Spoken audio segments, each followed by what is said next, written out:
मतलब आज जो अपन चर्चा करेंगे टोटली अपन एक मतलब सभी अपन जितने लोग भी बैठे हुए हैं, जिससे अपन 4, 3, 7, 10 और 11, तो 11 में कुछ लोग यूं ही आए होंगे, उनका कोई मतलब नहीं होगा। ऐसा तो ऐसे कौन है? कोई नहीं। मतलब सभी आए हुए इसी चीज़ से परेशान है, लोन वाले मैटर में, और सभी अपन गवर्नमेंट जॉब में हैं, सभी के सभी गवर्नमेंट जॉब में हैं। तो देखो एक बात बताऊं, इतने टाइम से यदि आपके लोन डिफ़ॉल्ट है तो मैं मानता हूं कि किसी एक चैनल को नहीं, आपने अनेकों चैनल को देखा होगा। यूट्यूब पे, फेसबुक पे ढेरों चैनल है। कोई एडवोकेट बन के बात करता है, कोई लीगल एक्सपर्ट बन के बात करता है, कोई कॉल रिकॉर्डिंग वायरल करता है। लेकिन पर्टिकुलर रूप से अगर हम देखे जाए तो गवर्नमेंट सर्वेंट पर बात बहुत कम लोग करते हैं, बहुत कम लोग। मेरे भी वीडियो अभी तक गवर्नमेंट सर्वेंट पे तो केवल 1 या 2 वीडियो ही है, 1 या 2 वीडियो ही है।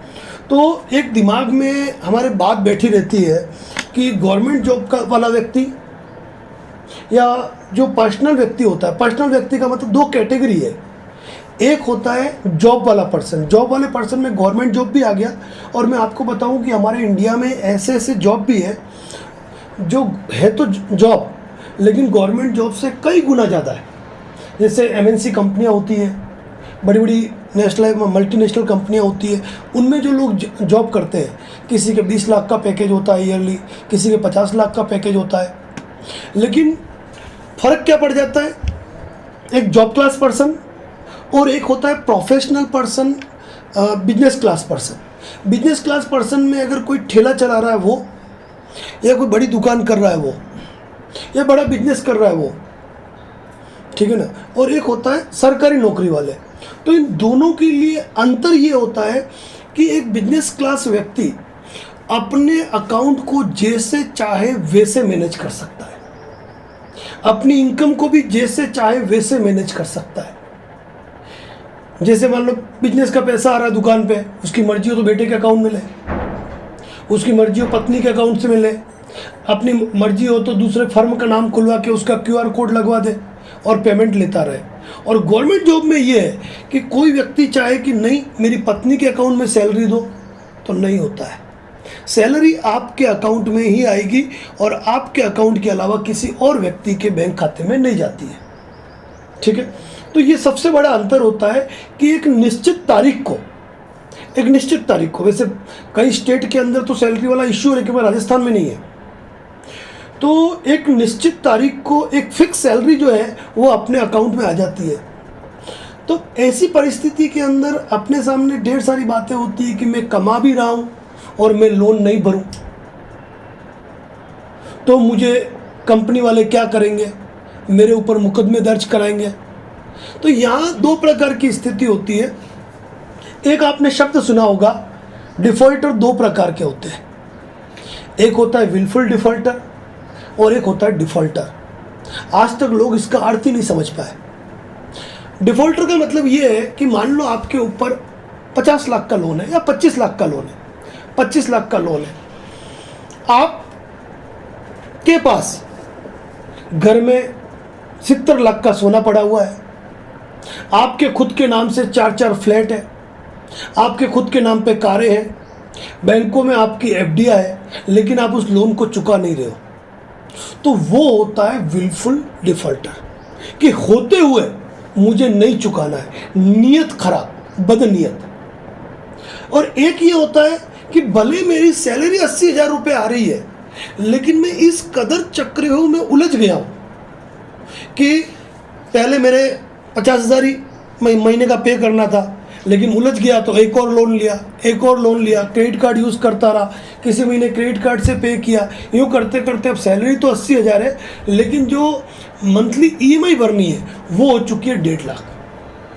अब ऐसी कंडीशन में अगर 80,000 आपके खाते में आएगी भी और जिन के डेट पे हिट होना है उनके हिट हो गया, बाकी अकाउंट खाली, तो फिर जब ECS हिट करता है तो वो लोन डिफ़ॉल्ट हो रहा है। तो वैसी कंडीशन के अंदर इंसान डिफ़ॉल्टर होता है, विलफुल डिफ़ॉल्टर नहीं होता है। एक्चुअली आप 10-11 लोग आज जो भी आए उनके सामने ये चीज़ बहुत क्लियर कहना चाहूँगा कि आपके दिमाग में एक बात बैठाई जाती है कि आप सरकारी नौकरी में हो, आप लोन नहीं भरोगे आपकी नौकरी चली जाएगी।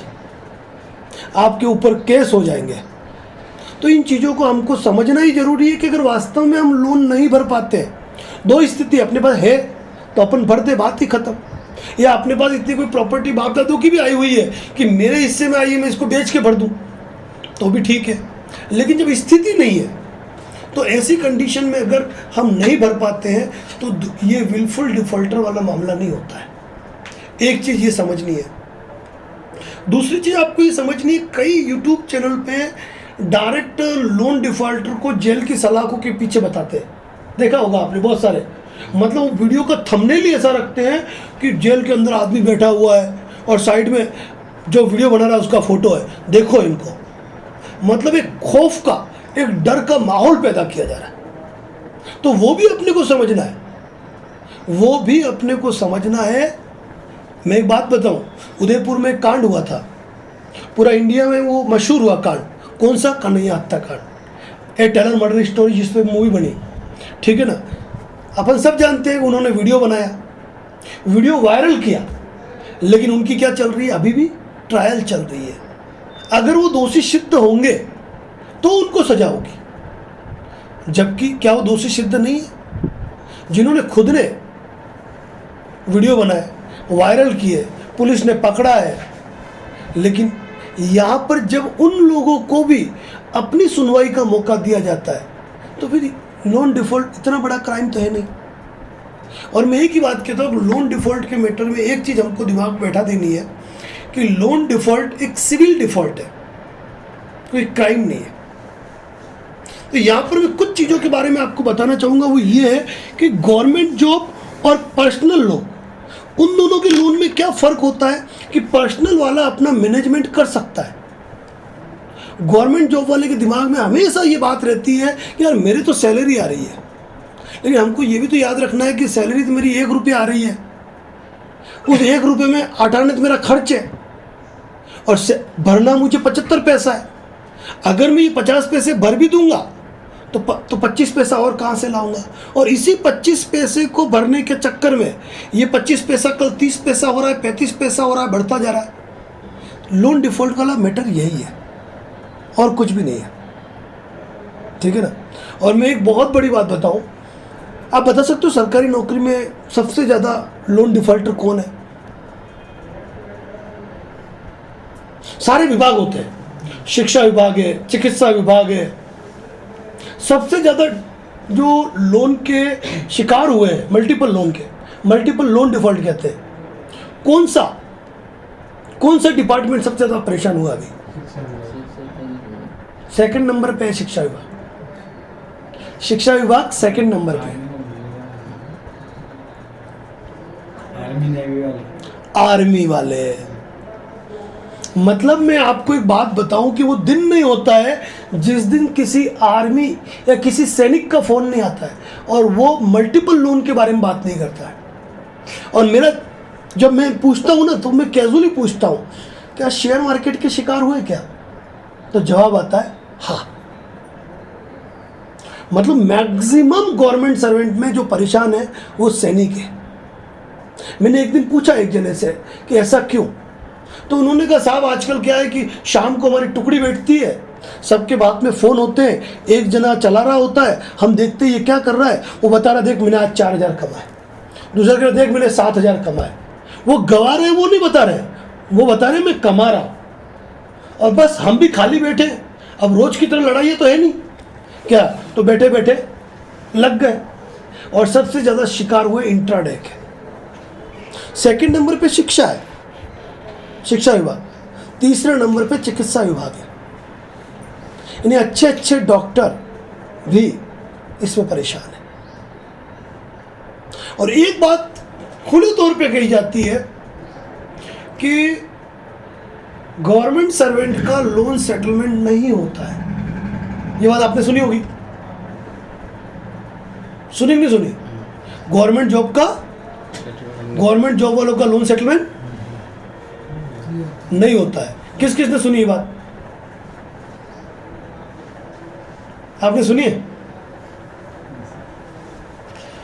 तो एक चीज अपने को ये ध्यान रखनी है कि गवर्नमेंट जॉब वालों का भी लोन सेटलमेंट होता है। सबसे पहली बात तो अपने को ये ध्यान रखनी है कि अपन गवर्नमेंट जॉब में है। मैं एक बात करूँगा, हमारे पाली के एक माट साहब है। माट साहब कैसे हैं? यूँ मुझे आज भी आश्चर्य होता है कि उन्होंने मेरे कैसे यूट्यूब वीडियो सुने, कैसे मुझसे संपर्क किया, वो फ़ोन पे टच सीख गए, वहाँ से बोलते हैं नाम advocate Narendra Joshi YouTube channel, फिर आता है, फिर सुनते हैं। उनके उस समय 4 लोन थे क्या, और इतना हैरान, इतना परेशान।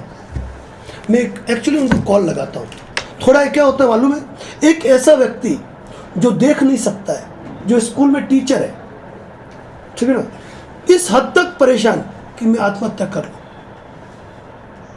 आज से 6 महीने पहले के हाल थे।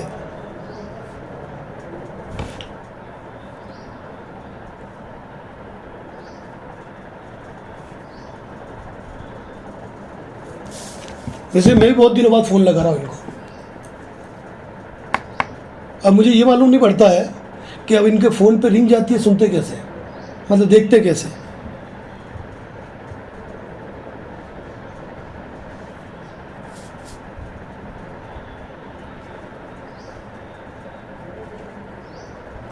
तो हम एक तो ये तनाव में रहते हैं कि हम गवर्नमेंट जॉब में हैं तो हमें ज़्यादा ब्लैकमेल किया जाएगा, ज़्यादा परेशान किया जाएगा, हमारे विभाग को इन्फॉर्म किया जाएगा।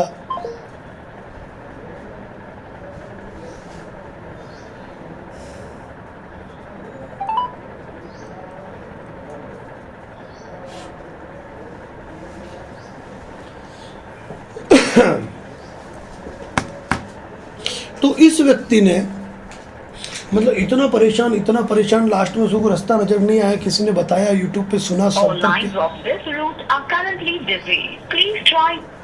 यूँ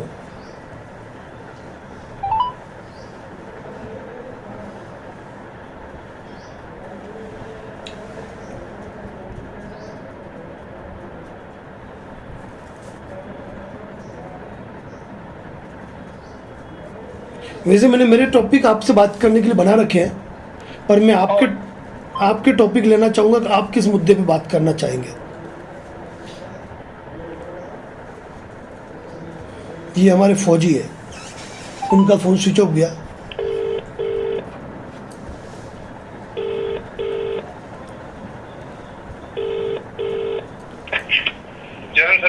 जय हिंद सर, जय हिंद। कैसे हैं? बस बढ़िया सर, आप ठीक हो सर? बिल्कुल बढ़िया। इस बार काफ़ी दिनों बाद कॉल किया आपने मुझे। हाँ सर, मैंने सोचा आप बिजी हो जाता, थोड़ा रिलैक्स हो जाओ। हाँ, मैंने वही कहा, मैं कहा संडे को कॉल कर दिया। संडे को कैसे कॉल किया ये? थोड़ा आज फ्री थे, वैसे बिजी बहुत रहे थे बीच में आपको। नहीं चलता, वो तो मार्च में अपने वर्क लोड ज़्यादा था थोड़ा। और सुनाइए क्या चल रहा है? सर ज़्यादा बिजी रहे, थोड़ा रिलैक्स हो रहे हो। नहीं कोई दिक्कत नहीं। आपके क्या चल रहा है? कोई तनाव तो नहीं? ना तनाव कुछ नहीं है सर, इसलिए मैंने कॉल किया था कि ये जो बैंक वाला लेटर है, ये क्या हम भी भेज सकते हैं? बिल्कुल, वो तो आपके भेजने के लिए ही है।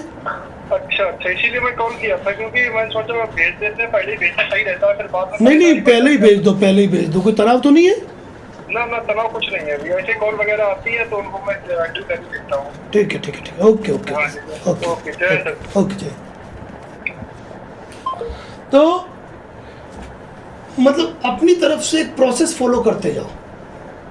अपनी तरफ से अपन ने अगर टाइमली प्रोसेस फाइल कर दिया, अपने को कभी किसी मैटर में कोई दिक्कत नहीं आती है। और दूसरी बात, एक बात कहूँगा कि रिकवरी एजेंट की तो मजाल नहीं होनी चाहिए अपने पास फटके। थोड़ा डर का माहौल आपको भी तैयार करना चाहिए पड़ेगा। अभी कैलाश जी, आप जब परसों आए थे, मुझे कॉल आई थी, उस समय मौजूद थे। किसी ने फ़ोन किया था यूपी से। उन्होंने क्या कहा था कि रिकवरी एजेंट आया, तो उसने क्या किया? बांध के बंदूक तान दी उसके। मतलब रिकवरी एजेंट आया, उसने क्यों बांधा? क्योंकि उसने घर की घंटी 3 बार बजा दी, और 3 बार घंटी बजा दी, उसके पिताजी की नींद खुल गई। बड़े प्यार से अंदर ले गया, अंदर ले जाके कमरे में बंद करके डायरेक्ट हाथ पाँव बांध के पिस्टल लेके बैठ गया। क्या अब तो तुझे नहीं जान दूंगा, बोल क्या करेगा तू? क्या? और उसके पूरे स्टाफ वाले आए छुड़ाने के लिए। उस दिन आपने खुद ने सुना था ये। तो ये हिम्मत अपने अंदर होनी चाहिए कि किसी की मजाल नहीं हो। कि अपने से बिना अधिकृत दस्तावेजों के आ जाए, क्योंकि उस व्यक्ति की गलती क्या थी, न तो वो होम विजिट लेटर लाया था, न वो DRA लाइसेंस लेके आया था, न वो कंपनी का ID कार्ड लेके आया था, न कोई ऑथराइज लेटर लेके आया था, और पहुंच गया बाएं चढ़ा के टिंग टिंग टिंग टिंग टिंग लगातार घंटी बजाई, बड़ा प्यार से उसको ऊपर ले गया, ऊपर बैठ के बात करते जो भी है, ले जाके बंद कर दिया। अब बुला तेरे आका को, जो भी तेरे आका है क्या। और उस समय क्या कैलाश जी मौजूद थे, तो कैलाश जी ने सुना यूँ। तो एक चीज़ ये अपने दिमाग में रखनी है यूँ, बाकी वो हरीश जी का फ़ोन नहीं लग रहा, बाकी वो बहुत बढ़िया बात करते हैं। एक ये ध्यान रखना है कि अक्सर ये बात होती है कि सैलरी लीन हो जाती है, ये बात आपने सुना होगा, हमारी जो सैलरी अकाउंट में आती है वो सैलरी लीन हो जाती है, सुना आपने। तो इसमें एक चीज़ ध्यान रखना है कि डायरेक्ट सैलरी कब लीन होती है। आपका SBI बैंक में लोन है और SBI में ही आपकी। सर जी नमस्कार। साहब नमस्कार, कैसे हो? बहुत बढ़िया, फाइन सर। स्वास्थ्य वगैरह सब ठीक है? बिल्कुल स्वास्थ्य वगैरह सब ठीक है सर। और कोई तनाव वगैरह? कोई तनाव बना कुछ भी नहीं है सर। मैं वही कह रहा हूँ, काफी दिनों से फोन नहीं किया आपने, बात क्या है सर? 2 महीने कोई लेटर आया तो आपको तकलीफ दूं सर, क्या कोई भी इस प्रकार का नोटिस वगैरह आया तो तकलीफ दूं? अब तो क्या रिकवरी एजेंट आना बंद कर दिया आपके पास? कुछ भी मैसेज नहीं आता सर। चलो चलो, अब कोई तनाव तो नहीं है? नहीं, तनाव कोई होगा तो मैं अपने आप कॉल करूंगा सर, मैं तो इंतजार कर रहा हूँ कोई लेटर उसका रिप्लाई दे। अच्छा अच्छा, तो नहीं पहले आप तनाव में रहते थे कि स्कूल आ गए, नहीं आ गए? हाँ वो एक जब से प्रायर नोटिस भेजा उसके बाद में कोई नहीं आया सर। ठीक है ठीक है ठीक है, अभी कोई बात तो नहीं है तनाव की? नहीं अभी कुछ नहीं है। ठीक है sir, okay okay okay sir, बहुत बहुत धन्यवाद सर। जी सर, ठीक ठीक ठीक, ओके ओके। इनकी स्थिति ये थी कि 2-3 बार स्कूल पहुंच गए क्या, उसके बाद माथा फोड़ी इनकी खत्म, और बंदे के लोन है बड़े बड़े यूँ। तो एक बात ये ध्यान रखना है कि यदि आपका अगर SBI में अकाउंट है और SBI में सैलरी आती है और SBI से ही आपने कोई लोन ले रखा है और यदि आपने उसको डिफ़ॉल्ट किया, तो उनको अधिकार है कि वो आपकी सैलरी को डायरेक्ट होल्ड ऑन कर दे। ये चीज़ ध्यान रखना है। उसके लिए उनको किसी अवार्ड की ज़रूरत नहीं है, किसी कोर्ट के ऑर्डर की ज़रूरत नहीं है। कितना कर सकते हैं? मान लीजिए आपका 6 लाख का लोन है और आप भर ही नहीं रहे हो, 3-4 महीने हो गए, उन्होंने आपके अकाउंट पे होल्ड लगा दिया, यानी कि जब तक उतनी राशि नहीं होगी तब तक आप उससे 1 रुपया निकाल नहीं सकते हो। जमा करवा सकते हो लेकिन निकाल नहीं सकते हो। लेकिन मान लीजिए कि SBI में आपका अकाउंट है और आपने किसी NBFC से लोन ले रखा है और उसकी किस्त जो है वो उस अकाउंट से कट रही है, तो ऐसी स्थिति में अगर वो कंपनी चाहे तो आपके अकाउंट को बिना आर्बिट्रेशन अवार्ड कराए उसको होल्ड नहीं करा सकती है। बिना आर्बिट्रेशन प्रोसेस कराए, बिना कोर्ट प्रोसेस कराए होल्ड नहीं करा सकती है। ये चीज़ आपको ध्यान रखनी है। और एक चीज़ ध्यान रखनी है कि प्रायर नोटिस जो होता है, जो अक्सर आपने प्रायर नोटिस सुन रखा है, तो मुझे ये बताइएगा, आप सभी 11 लोग हैं, जैसे कैलाश जी ने मुझे किसी के नोटिस दिखाए थे, अपने में से किस किस ने किसी और की सर्विसेज ले रखी है या किसी और के माध्यम से नोटिस भेज रखे हैं? आपने नहीं, मुझे खुल के बताना। एक बात बताऊं, ज्योतिष को अपना हाथ, डॉक्टर साहब आप बताइए, बिना नब्ज देखे कोई कैसे बताएगा? तो अगर कोई बात छुपाओगे कि पहले आपने कोई ट्रीटमेंट ले रखा है तो मालूम कैसे पड़ेगा हमको? कहीं ले रखा है, कुछ नहीं ले रखा है? बता दीजिए, खुल के बताइए ना। इनका भी उनके मैडम के पास भी था। आपने भी वही प्रोसेस कर रखे जो इन्होंने बताया, उसके अलावा? ठीक है। आपका कितने महीने से डिफॉल्ट हो चुका है? हो गए सर 6-7 महीने, 8 महीने। 6-7-8 महीने हो गए। आपके तो अवार्ड भी हो गया, वो सब निपटा देंगे। आपके 3 महीने। आपके? मेरे से चल रहा है अभी 2 महीने हुए। आपके? ड्यू नहीं है सर, अभी तक भी ड्यू नहीं। आपके? ड्यू नहीं। आपके? 2 महीने 2 महीने। आपके? मेरे हैं सर, एक की 3 हो गई है, एक की 2 हो गई। आपके मेरा एक महीना है अभी ये भी वाली दो है। देखो सबसे पहले बस यही ध्यान रखना है, अपन गलती क्या करते हैं, जब भी उनकी तरफ से कोई नोटिस आता है अपने को उनका जवाब देना है, लेकिन यूँ नहीं कि अपन हर नोटिस का जवाब दें।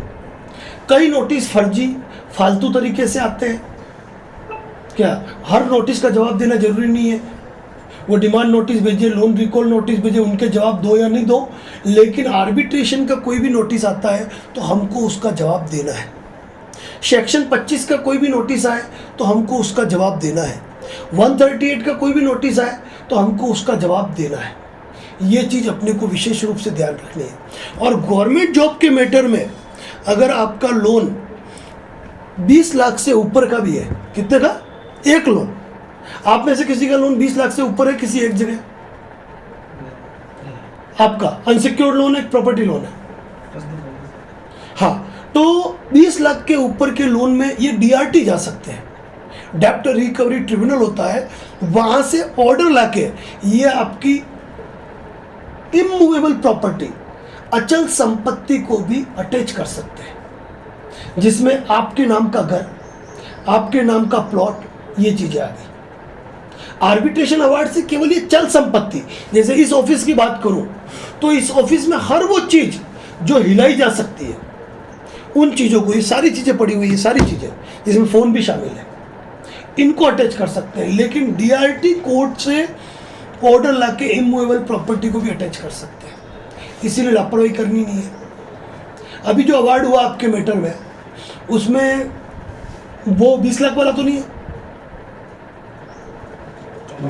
यस बैंक का है वो, तो अभी अवार्ड हुआ जो, तो वो कोई दिक्कत नहीं किसी का भी हो, मैं क्या कह रहा हूँ। तो अपने को ये सावधानी रखनी है कि अपने को जब भी नोटिस आए तब उसका जवाब देना है। भले आपके अवार्ड हो गया है, अभी अवार्ड पे भी क्या करना है वो देख लेंगे, तनाव लेने की आवश्यकता नहीं है। और इस चीज़ के लिए भी तैयार रहना है कि जैसे कई लोग कहते हैं कि कर्जा माफ़ हो जाता है, मैं आपको आज इस टेबल पे बैठकर एक बात कहता हूँ, 1 रुपया माफ़ नहीं होता है। लोन माफ़ किस सूरत में होता है वो भी सुन लीजिए कि आज कैलाश जी अपने बीच में है, इन्होंने 10 लोन ले रखे हैं, और वो सारे लोन अगर इन्होंने इंश्योरेंस करा रखे हैं और कल अगर ये नहीं रहते तो वो लोन माफ़ है। दूसरी बात, अगर कैलाश जी को कुछ हो गया, लोन इंश्योरेंस नहीं करा रखा है, लेकिन कैलाश जी से उनके घर वालों ने कोई प्रॉपर्टी प्राप्त नहीं की है, तो फिर उसकी रिकवरी नहीं की जा सकती है। राठौड़ी भले कर ले, रिकवरी नहीं की जा सकती है। बाकी लोन माफ़ नहीं होते हैं, भ्रम चल रहा है कर्जा माफ़ हो जाएगा, कर्जा माफ़ हो जाएगा। चांद और सूरज का कर्जा आज तक माफ़ नहीं हुआ, अपना क्या होगा। ये चीज़ अपने को ध्यान रखनी है। अपने को ये है कि लोन आज नहीं तो कल अगर हम नहीं भर पा रहे हैं और लंबा टाइम हो गया तो लोन सेटलमेंट होते हैं, लोन सेटलमेंट होते हैं। और सेटलमेंट आप पर निर्भर है, 10% में भी होता है, 12% में भी होता है, 15% में भी होता है, 20-25 में भी होता है, 30 में भी होता है, 35 में भी होता है। मतलब जो आपका मूल प्रिंसिपल बाकी है उसके इतनी राशि में अपना सेटलमेंट हो जाता है। अपन ये देखें कि हर महीने अपन 50,000 किस्त भर रहे थे, 6 महीने अगर अपन ने नहीं भरी तो अपन ये माने कि अपने तो 3 लाख भरने थे अपने को, लेकिन उन 3 लाख से आप डायरेक्ट 3, 4, 5 लोन निपटा सकते हो यूँ।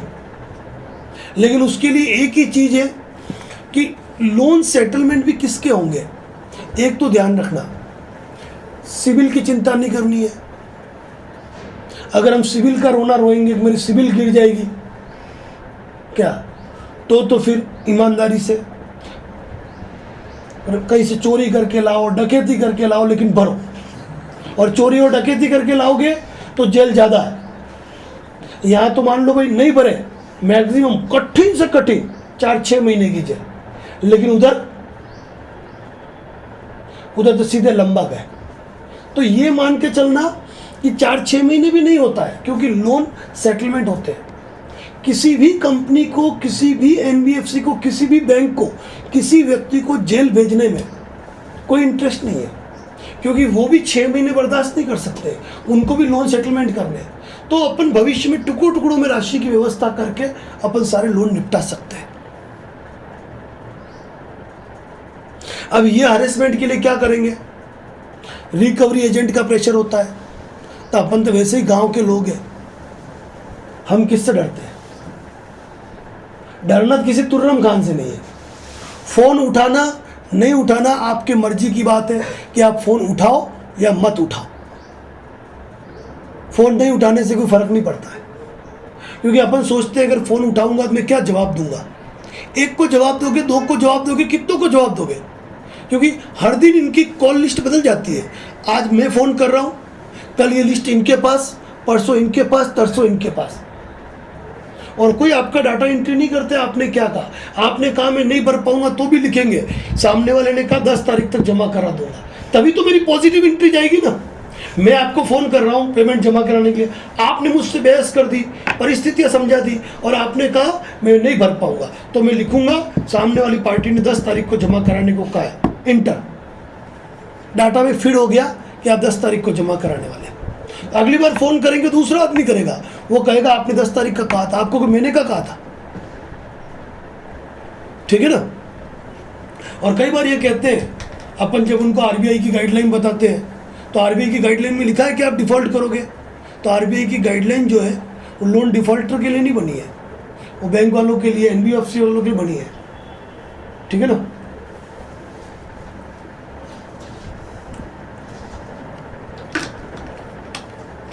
अब मैं ये चाहता हूं कुछ सवाल आप पूछो, क्योंकि आज अपन इतने लोग आए हैं, जिस के मन में जो चीज आ रही है,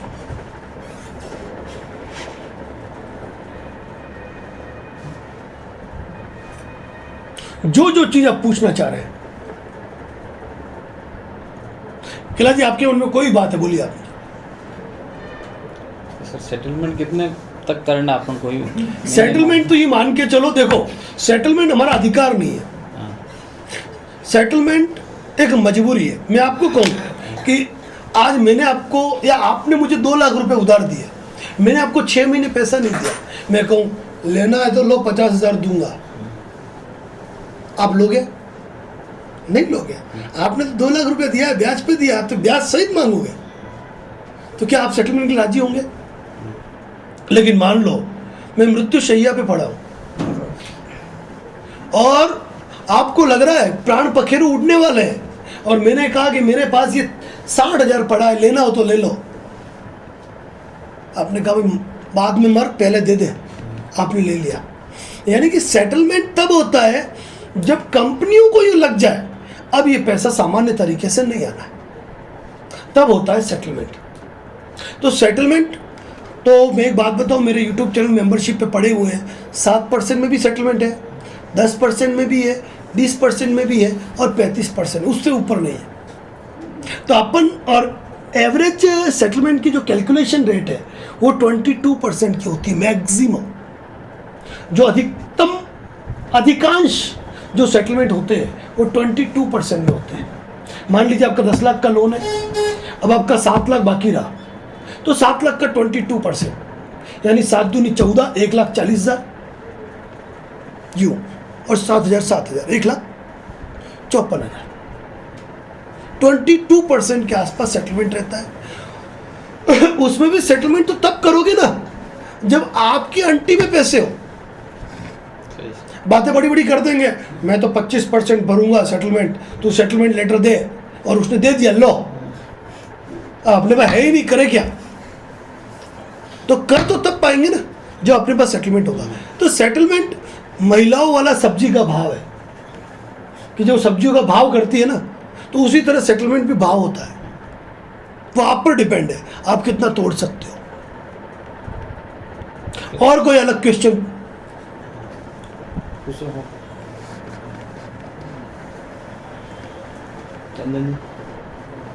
दूसरी बात ये ध्यान रखना कि कभी कभी गले में फंदा होता है, तब सेटलमेंट की बात करो मुश्किल होती है। जैसे अभी डॉक्टर साहब ने अवार्ड पास करा दिया, अवार्ड पास करा दिया मतलब 50% सैलरी डायरेक्ट अटैच। अभी नेट सैलरी कितनी आ रही है आपकी? ये 94,000 94,000। उसमें से कट गई। तो जो सैलरी आ रही है अकाउंट डायरेक्ट 50%, होल्ड लगा रखे इनके ICICI ने होल्ड कर रखा है। वो तो उसी में आ रही होगी, उससे बात करते हैं अपन आराम से। ऐसा वो मेरी अपनी गलतियां है, नहीं, सैलरी पंजाब में आ रही इनकी। तो उन्होंने कार्रवाई की होगी, आर्बिट्रेशन प्रोसेस किया होगा। आए थे वो वो साइन करा के ले गए इनसे। हाँ, तो ये गलती अपनी है ना। हाँ। साइन तो अपन यूं करते हैं जैसे मैं क्या करूँ, अमिताभ बच्चन से लोग ऑटोग्राफ मांगते हैं, ऑटोग्राफ प्लीज, हाँ लाओ, ये साइन कर दिया है, ये साइन। 6 बैंक वाला एक साथ आ गए हाँ। थे। क्या करें? हाँ बोलने जैसी कंडीशन भी नहीं था। हॉस्पिटल में आ गए थे नहीं, इनके। सुनो, बस बात यही होती है कि हमको ज्ञान नहीं होता है ना। अब जैसे एक बात बताओ, आज आप यहाँ से जाओगे, कल कोई आपके घर आया रिकवरी एजेंट, तो अच्छा आपका पेमेंट बाकी है, पहला सवाल होगा आपका रिकॉर्डिंग करते हुए, हाँ क्या नाम है आपका, कौन सी बैंक या NBFC से आए हो, मेरा अकाउंट नंबर के पीछे के 4 अंक बताओ, लो आपका होम विजिट लेटर दिखाओ, आपका DRA लाइसेंस दिखाओ। बोलती बंद सामने वाले की, वो कहे में पैसे की बात बाद में, पहले अधिकार की बात कि तुम आए कैसे, ये डॉक्यूमेंट दिखाओ। एक बात बता दूं, किसी भी रिकवरी एजेंट को कोई भी कंपनी नहीं देती है होम विजिट लेटर। क्यों मालूम है?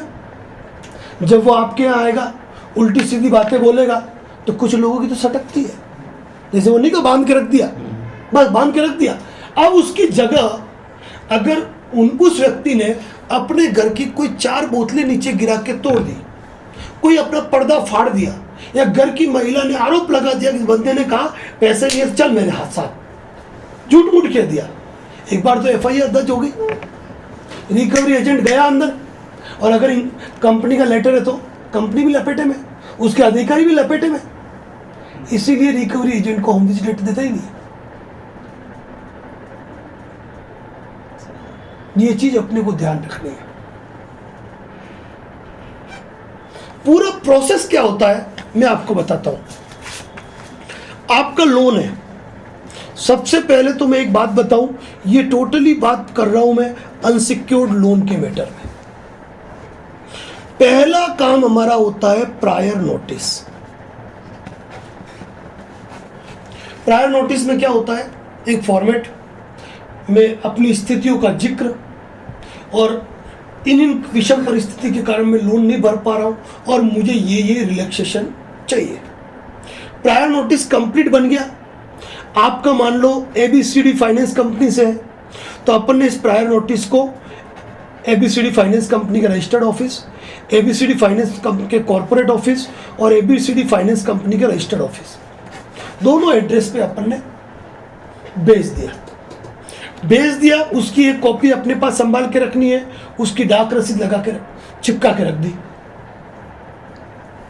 8-10 दिन बाद का अपने कंप्यूटर लैपटॉप पे इंडिया पोस्ट ट्रैकिंग लिखना, जो रसीद मिली अपने को पोस्ट ऑफिस की, उसका ट्रैकिंग नंबर लिखना और ट्रैक करना, अपने यहाँ से आइटम कब रवाना हुआ और कब डिलीवर्ड हो गया कंपनी को, वो रिपोर्ट आएगी, उस रिपोर्ट को निकाल के रख लो।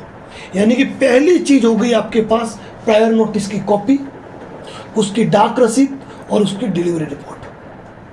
अपने को लगता है कि लोन लेने के लिए अपने ब्रांच ऑफिस में भी गए थे, तो तीसरे नंबर पे ब्रांच ऑफिस को भी जोड़ दो, ठीक है। ये चीज होने के बाद बनता है इंटीमेशन लेटर। इंटीमेशन लेटर क्या होता है, एक फॉर्मेट है। कोई भी रिकवरी एजेंट, यहाँ पे 2 चीज है, एक होता है एजेंट रिकवरी नोटिस। कोई भी एजेंट फोन करके फोन पे भोंक रहा है, फोन पे तो मैं क्या कह रहा हूं, कोई भी भोंकता है, लोग नहीं फोन पे बातें करते हैं ऐसे तुर्रम खान, ऐसा लगता है पृथ्वीराज चौहान वही है क्या, हल्दी घाटी में उसी ने युद्ध किया था, इस तरीके से बातें करते हैं। तो फोन पे तो तुर्रम खान बात कर लेगा, सामने आके बात करना। तो जब भी कोई कहे मैं घर पे आ रहा हूँ, तुम्हारे यहाँ विजिट करा रहा हूँ, होम विजिट कर रहे हैं हम, ठीक है भाई, तेरा व्हाट्सएप नंबर यही है, हाँ यही है, मैं एक चीज़ भेज रहा हूँ, थोड़ा पढ़ ले। उसके ऊपर जाता है डायरेक्ट एजेंट रिकवरी नोटिस, जिसमें लिखा होता है कि भैया तुझे किन किन तैयारियों के साथ मेरे पास आना है, इन तैयारियों के बिना आएगा ना तो हश्र बुरा होगा। यानी कि तुझे होम विजिट लाना है, DRA लाइसेंस लाना है, ID कार्ड लाना है, खुद का आइडेंटिटी प्रूफ लाना है और साथ में ऑथराइज लेटर लाना है। और जब तू आएगा तो तुझसे बात हम वीडियो रिकॉर्डिंग पे करेंगे। और किसी भी तुर्रम खान का फोन आए, कॉल रिकॉर्डिंग पे बात करो।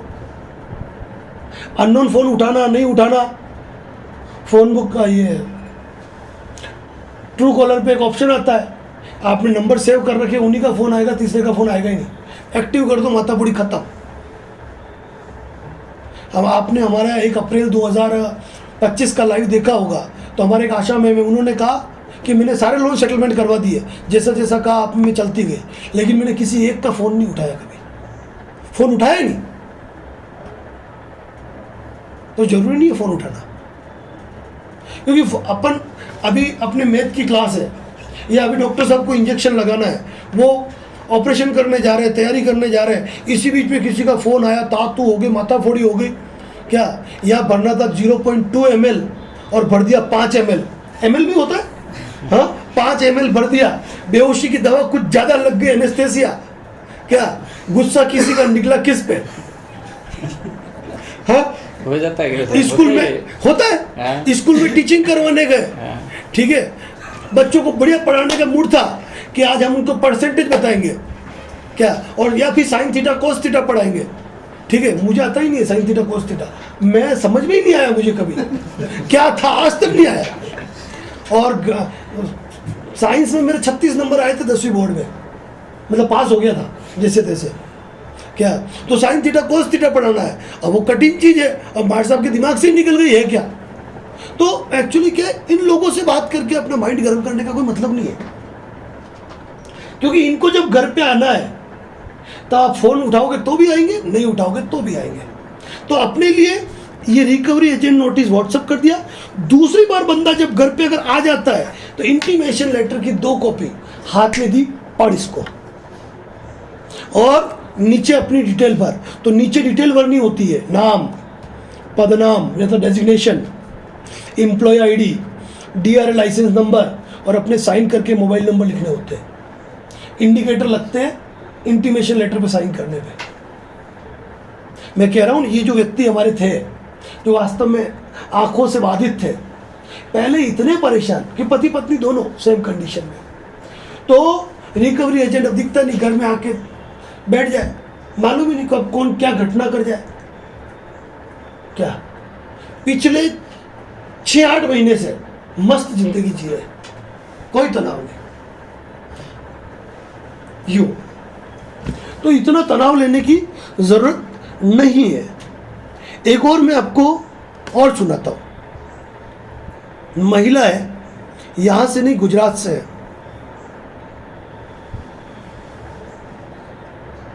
अब ये मत पता नहीं उनके हस्बैंड फोन उठाए वो उठाए। तो इन चीज़ों का अपने को तनाव लेना ही नहीं है। इन चीज़ों को ध्यान रखना है। पैसा नहीं है अपने पास, अपन कोई चीटिंग नहीं कर रहे हैं, कोई धोखाधड़ी नहीं कर रहे हैं।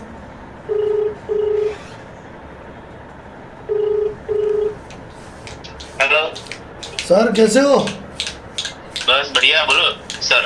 मैं कहा आज तो छुट्टी होगी, स्कूल नहीं गए होंगे? नहीं छुट्टी है ना, संडे। अच्छा संडे। तो कितने तक बैठी परसेंटेज पे बात सेटलमेंट में?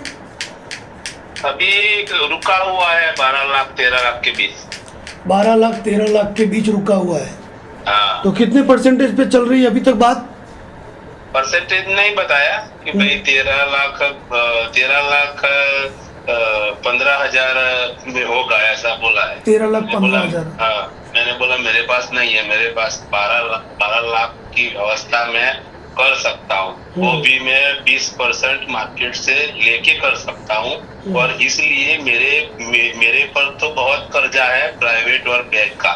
मेरा तो मैं नहीं सेटलमेंट बैंकों के साथ करना चाहता हूँ, लेकिन ये लोन मेरे वाइफ के नाम से है। मान लो मैं तो कुछ अब इसमें आके मैं कुछ करूंगा तो इसका क्या होगा, ये सोच के मैं इसका सेटलमेंट करने का सोच रहा हूँ। ताकि सेटलमेंट। तो लोन कितना अपना 24 का है 25 का है? 34 लाख का लिया था ना। 34 लाख का है ना। तो उसके बाद और कोई संदेश दिया उन्होंने? नहीं, कोई आपने नोटिस तैयार की, वो नोटिस हमने भेजी, लेकिन कोई जवाब नहीं आया था। ठीक है, कोई तनाव कितने महीने हो गए? नोटिस का अपने डिफॉल्ट हुए कितने महीने हो गए? डिफॉल्ट का तो 1 साल हो गया। 1 साल हो गया है। देखो हो तो निपटा दो यार, मैं क्या कह रहा हूँ, अगर आप 12-34 का निपटा दो, हो सके तो विचार करो भले, ठीक है ना। मैं बोल रहा हूँ, मान लो वो बोल रहे हैं कि आपको लीगली नोटिस मिलेगी। नहीं, उन चीजों में देखो लड़ने के लिए अपने पास ऊपर तक की कोर्ट है, वो कोई कार्रवाई करेंगे, अपन जवाब देंगे, वो सारी प्रोसीडिंग अलग चीज है। अगर वाइफ का मैटर है, इसीलिए मैं बोल रहा हूँ, मान लो मैं अभी 1 महीने रुकूंगा तो कोई फर्क पड़ेगा? हाँ पड़ सकता है बिल्कुल, क्योंकि उनको भी तो खर्चा आएगा ना इतने बड़े लोन पे कार्रवाई करने में। और ये बोल रहा हूँ कि मान लो नोटिस आ गई और मैं सेटलमेंट की बात करूंगा तो होगा? वो हमेशा करना चाहेंगे। नोटिस का मतलब कि हमें वार्निंग देते हैं, यही ना? हाँ, बिना नोट, एक बात ध्यान रखना, बिना नोटिस के कोई कानूनी कार्रवाई नहीं होती है। पहले वो खुद नोटिस देंगे आपको, भाई अब ये कार्रवाई करने हम जा रहे हैं, ठीक है। बिना नोटिस के कानून भी कर सकते हैं ना सेटलमेंट की बात? हाँ कर सकते हो, कोई दिक्कत नहीं। हाँ, तो एक बार नोटिस आ जाने देते हैं, तब तक वो क्या करते हैं देखते हैं। ठीक है, ठीक है, ठीक है। बाद में हम बोलेंगे चलो भाई 50,000 कम करो इसमें, ऐसा कुछ करके निपटा देंगे। ठीक है, ठीक है, ठीक है। आप भी गवर्नमेंट जॉब में हो ना? हाँ, दोनों। ठीक है, ठीक है। एक ही स्कूल में हो अलग? पास में। पास में। चलो ठीक ठीक, okay okay okay, thank you sir. मतलब देखा कि 34 लाख का लोन 1 साल से नहीं भरा, और अब अगर वास्तव में बैंक वाले 13,15,000 कह रहे हैं, मैंने कहा मान लो, मैं ये भी कहता हूँ यार 34 लाख किसे कहते हैं, आप बताओ। सर ये 12 लाख यार, ये किस्तों में नहीं कर सकते हैं? कर सकते हो ना, इसमें आपको मैक्सिमम 4 या 5 किस्तों का ऑफर देते हैं ये।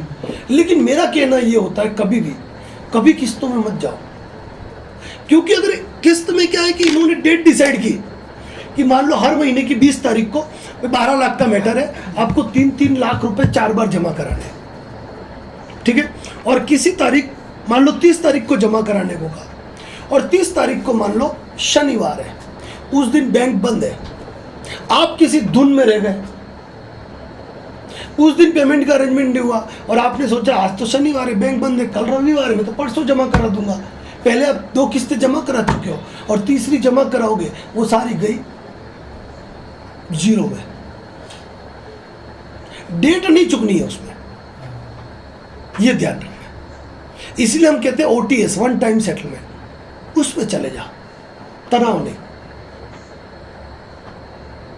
अब जैसे आपने देखा इनका, ये गुजरात से है, जिनसे मैंने बात की वो गुजरात से है, क्या यू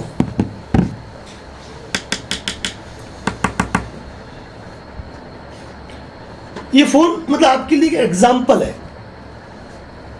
जिससे दिमाग में बैठा होता है हम सरकारी नौकरी में है, ये हमारे विभाग को नोटिस दे देंगे, विभाग हमारा ये कर देगा, वो कर देगा।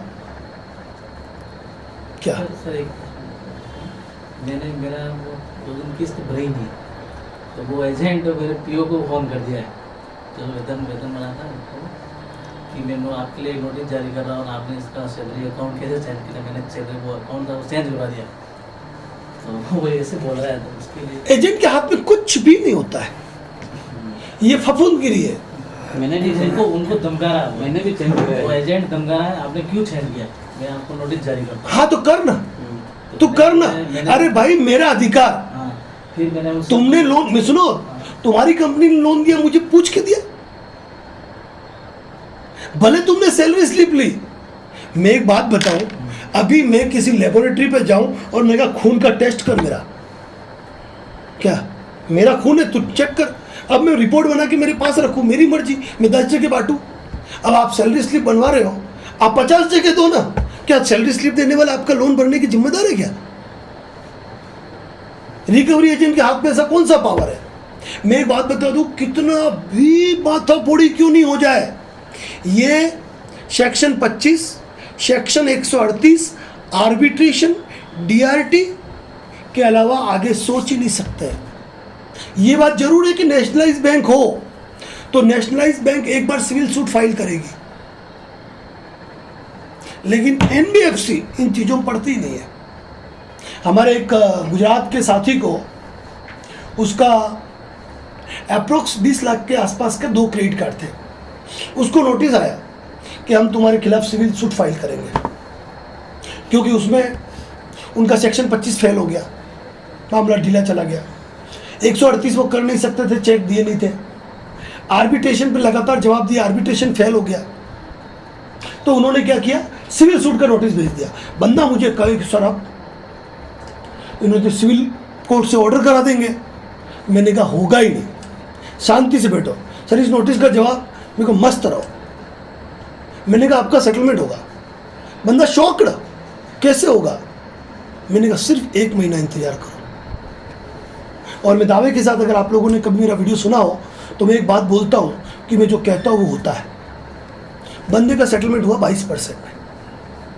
तो मुझे उसने बाद में पूछा कि सर आपने कैसे कह दिया था कि ये 25% के अंदर सेटलमेंट कर लेंगे? तो मैंने कहा एक तो क्रेडिट कार्ड, ऊपर से 20 लाख का सिविल सूट करने के लिए इनको भरनी है कोर्ट फीस। गुजरात में कोर्ट फीस ज़्यादा है, उसके बाद वकील का खर्चा। और मान लो तुमने कहीं ऑर्डर करा भी दिया तो बंदा जब 20 लाख का मैटर है तो लड़ने के लिए ऊपर की कोर्ट में अपील भी तो करता है, ऊपर भी तो जाता है, उससे ऊपर भी तो जाता है। तो जब ये सेटल इतना खर्चा इनको लग रहा है तो उसी राशि में सेटलमेंट कर देंगे। और हुआ, होता है। और अगर कोर्ट में डाल दिया, कोर्ट में तो एक ही चीज़ है साहब, समय चलता है, तारीखें निकलती है। वकीलों का स्वर्ग कहा जाता है भारत की कोर्टों को, वकीलों का स्वर्ग है, क्योंकि यहाँ पर ना कोई वकील जीतता है ना कोई वकील हारता है। लोग कहते हैं ना ये वकील कभी कोई केस नहीं हारता, ये वकील हमें हर केस जीतता है। ये बात गलत है, क्योंकि हार जीत तो क्लाइंट की होती है, पक्षकार की होती है। वकील तो हारता ही नहीं है कभी, उसके लिए तो अपील है। देखो जीता तो भी फीस मिलेगी, हारा तो अपील करने के लिए मिलेगी, ऊपर जाने के लिए मिलेगी। वकील कभी नहीं हारता है। और कोई क्वेश्चन आपकी नज़र में? सर मैं ये पूछना चाह रहा हूँ, अगर से अपना सैलरी अकाउंट सेंड कर दे, वो बैंक वाले क्या अपनी सैलरी रुकवा सकते हैं? आर्बिट्रेशन अवार्ड पास करा के, आर्बिट्रेशन अवार्ड में आपकी सैलरी को भी अटैच किया जा सकता है और आपके घर की मूवेबल प्रॉपर्टी को भी अटैच किया जा सकता है। लेकिन यदि आप आर्बिट्रेशन के हर नोटिस का प्रॉपरली जवाब दोगे, वैसे जवाब नहीं जैसे इन्होंने बनवाया, वैसे जवाब नहीं, प्रॉपरली ऑब्जेक्शन। अगर आप लोगों में से कोई भी मुझे मार साहब अभी आर्बिट्रेशन का अवार्ड देंगे ना, तो इनका जवाब देने के लिए मुझे इनसे कुछ भी नहीं पूछना है। आप क्या जॉब करते हो, क्या खाते हो, क्या पीते हो, कितना कमाते हो, ये जवाब नहीं देना है, क्योंकि आर्बिट्रेशन का जवाब आर्बिट्रेशन एक्ट पर ही बनेगा। ठीक है ना? जैसे एक बात है कि अगर मैं तलवार लेके आपको मारने आऊँगा और मैं आपको मारूंगा, लेकिन सोचो आपके पास बंदूक है, तो मैं जब तक तलवार लेके आऊँगा आप मुझे ढेर कर दोगे। लेकिन आपके हाथ में लाठी है और मैं तलवार लेके आया हूं, तो आपको भागना ही पड़ेगा ना। तो बात यही है कि अगर आपके आर्बिट्रेशन का अवार्ड हुआ है तो उस अवार्ड का जवाब कानूनी तरीके से ही दिया जाता है। मेरी तो पत्नी की तबीयत खराब हो गई, मेरे पिताजी को हार्ट अटैक हो गया, मेरे बारिश में घर गिर गया, मेरा तो भाई मर गया, ये जवाब नहीं होते। मुझे टाइम चाहिए, मैं तो सेटलमेंट करना चाहता हूँ। न तो सेटलमेंट शब्द आता है, ना आपके फाइनेंशियल क्राइसिस आते हैं। अकॉर्डिंग टू लॉ रिप्लाई होता है, अकॉर्डिंग टू लॉ पॉइंट क्या है। अब कई लोग आर्बिट्रेशन में जवाब भेजते हैं, मैं तो इस राशि की सेटलमेंट करना चाहता हूँ। कई लोग मीटिंगों में जुड़ जाते हैं, बड़ा मजा आता है उनको, क्या कैसे करते हैं, मैं भी तो देखूँ ऑनलाइन जुड़ गए, और सामने कोई आता ही नहीं है, आपकी उपस्थिति हो गई बस। अरे एक बात बताओ ना, आज आप सभी लोग अपने शहर के हो, आज मेरे पास आए।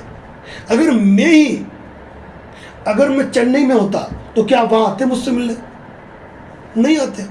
तो चेन्नई में बैठ के एक आर्बिट्रेटर काम कर रहा है, तो क्या आप वहाँ चले भी जाते हो, आप उनसे जुड़े भी रहते हो, तो उनके पास जो वकील बैठा है, उनके पास जो कंपनी है, उनको पैसा कौन दे रहा है? उनको पैसा कौन दे रहा है? वो दे रहे हैं, आप तो नहीं दे रहे हो। वो आपकी बात सुनेगा, उनकी बात सुनेगा? ये तो अपने को सोचना है, क्योंकि किसी हाईकोर्ट के डायरेक्शन से बैठा नहीं है, वो एक पक्षी बैठा है। आज आप सभी लोग आए, ठीक है, अगर आप लोग बैठे हो और आप चले जाओ और कंपनी वाले मेरे पास आए कि सब इन सब के आर्बिट्रेशन अवार्ड पास करने हैं, इन सब के ऊपर कार्रवाइयाँ करानी है, तो मैं उसकी बात क्यों सुनूंगा? मैं तो आपकी बात सुनूंगा, क्योंकि आप मेरे। तो वही बात है, एक आर्बिट्रेटर ये जो बैठाते हैं, ये इनके फेवर के बैठाते हैं। आप जवाब दोगे तो भी ये नोटिस भेजेंगे, और हमारा काम क्या है, उन्होंने जब भी नोटिस भेजा तुरंत भेजो।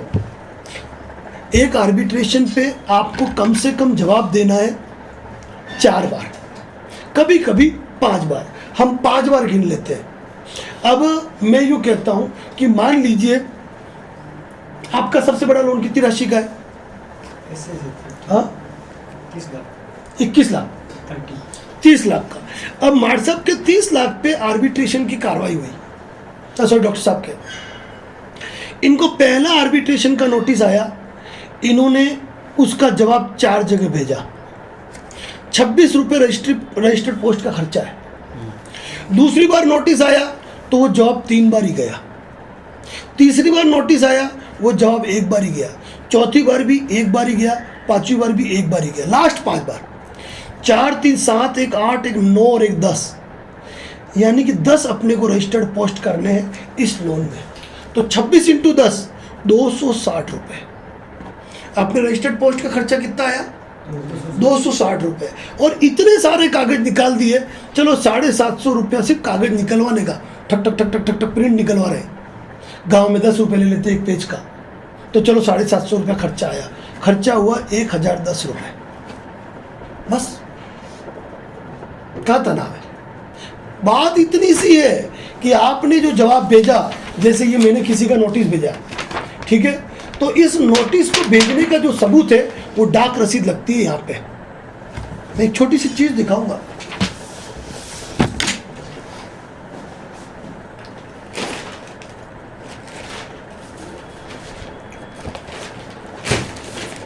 ये देखिए, ये जैसे मेरी एक फाइल है, ये देखो, ये मैंने किसी को नोटिस भेजा है, ठीक है, भेजा के भारत सरकार को, ये भारत सरकार है, अब भारत सरकार को भेजा है, ये मेरा लेटर है। अब मैंने 2 जगह भेजा है, देखो 1 और 2, 2 जगह भेजा है, वो दोनों डाक रसीदें यहाँ लगी हुई है, दोनों डाक रसीदें। लेकिन क्या ये नोटिस उन लोगों को मिल गया? उसका सबूत क्या है? वो ये रहा। अब यहाँ पे अपन मैच करेंगे, ये नंबर 282, यहाँ मैच करेंगे 282। अब 19/8 को मैंने बुक किया 2023 में, 22/8 को मिल गया आइटम डिलीवर्ड और ये डिलीवरी कंफर्म, ठीक है। अब ये तो गया था कहाँ? बाड़मेर गया था, लेकिन ये दिल्ली गया था भारत सरकार को। तो ये दिल्ली वाला देखो, न्यू दिल्ली, ये नंबर है 555, नहीं 555, अब ये नंबर 555 मैंने 22 को बुक किया, 25 को डिलीवर्ड हुआ। कहाँ? लोधी रोड दिल्ली, ये डिलीवर्ड। अब ये अपनी हो गई फाइल कंप्लीट। चाहे अपन प्रायर नोटिस भेजे, चाहे अपन 125 का रिप्लाई भेजे, जो भी भेजते हैं, अगर आपके पास ये ओरिजिनल नोटिस के साथ ये डाक रसीद है और ये डिलीवरी रिपोर्ट अगर अपने पास नहीं है, तो फिर कागज का टुकड़ा फर्जी है। मतलब तीनों चीज होनी चाहिए, नोटिस की कॉपी, उसके बाद डाक रसीदें, उसके बाद ये डिलीवरी रिपोर्ट, ये कंप्लीट सेट। और इसमें क्या भेजा था मैंने? ये सारे डॉक्यूमेंट भेजे थे। तो मेन चीज ये है, ठीक है ना, ये सारी थप्पियां वही है।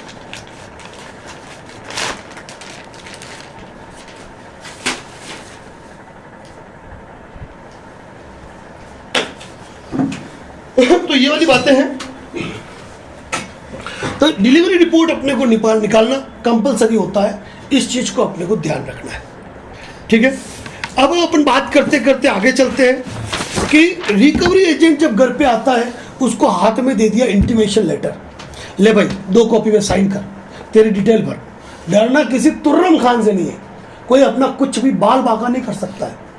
इसके बाद ये लोग क्या करते हैं मालूम है, आजकल इन्होंने एक फर्जीवाड़ा किया है, सेक्शन 25 का केस फाइल करते हैं। कहाँ करते? कलकत्ता कोर्ट में। कहाँ करते? अपन कभी गए नहीं, अरे अपन तो उदयपुर के, अपन तो भैया हो सकता है कई लोग खैर आप तो गवर्नमेंट टीचर हो, जयपुर ट्रेनिंग वगैरह में गए होंगे, लेकिन जाडोर के 90% लोगों ने जयपुर नहीं देखा है, सही है। उदयपुर के 90% लोगों ने जयपुर नहीं देखा है, मैंने दिल्ली नहीं देखा है। क्या जिंदगी भर जरूरी है हर जगह जाना? तो अब कलकत्ता, तो उसके लिए अभी कुछ दिन पहले मैंने एक वीडियो बनाया था, आप लोगों ने सुना होगा, एक मेल और केस खत्म, एक मेल और केस खत्म। अब यहाँ जवाब देने में बड़ा पसीना आ जाता है कंपनियों को। जब आप मेल डाल के सवाल पूछ लो कि मेरा पैसा जो जा रहा है मेरे खाते से क्रेडिट हो गया, वो तुम्हारे अकाउंट कौन से बैंक अकाउंट में क्रेडिट हो रहा है क्या? तो इसका कुछ जवाब बड़ी कंपनी ने चालाकी से दिया। कैसे दिया मालूम है? आपके वहाँ से जो पैसा डेबिट हो रहा है वो आपके लोन अकाउंट में क्रेडिट हो रहा है। समझे आप कुछ? इस बात को समझे कि नहीं समझे? मैंने कैलाश जी को 2 लाख रुपए उधार दिए। कैलाश जी को कहा कि हर महीने आपको 20,000 तो मूल और 4,000 ब्याज के, 24,000 की आपको मुझे 10 किस्त देनी है। अब मैंने इनको 2 लाख रुपए अकाउंट में दिए, ये भी मुझे क्या कर रहे हैं, हर महीने 24,000 रुपए नरेंद्र जोशी के अकाउंट में जमा करा रहे हैं। तो इन्होंने मुझे मेल पे जवाब पूछा, मेल पे इन्होंने क्या पूछा कि मैं कैलाश ने आपसे 2 लाख रुपए लोन लिया था, मेरा लोन अकाउंट नंबर ये है, मैं हर महीने की 24,000 रुपये किस्त जमा कर मेरे खाते से डेबिट होती है, कटती है हर महीने की 5 तारीख को, और आपके अकाउंट में क्रेडिट हो रही है, तो आपके किस अकाउंट में क्रेडिट हो रही है? तो मैंने क्या जवाब दिया, ध्यान रखना।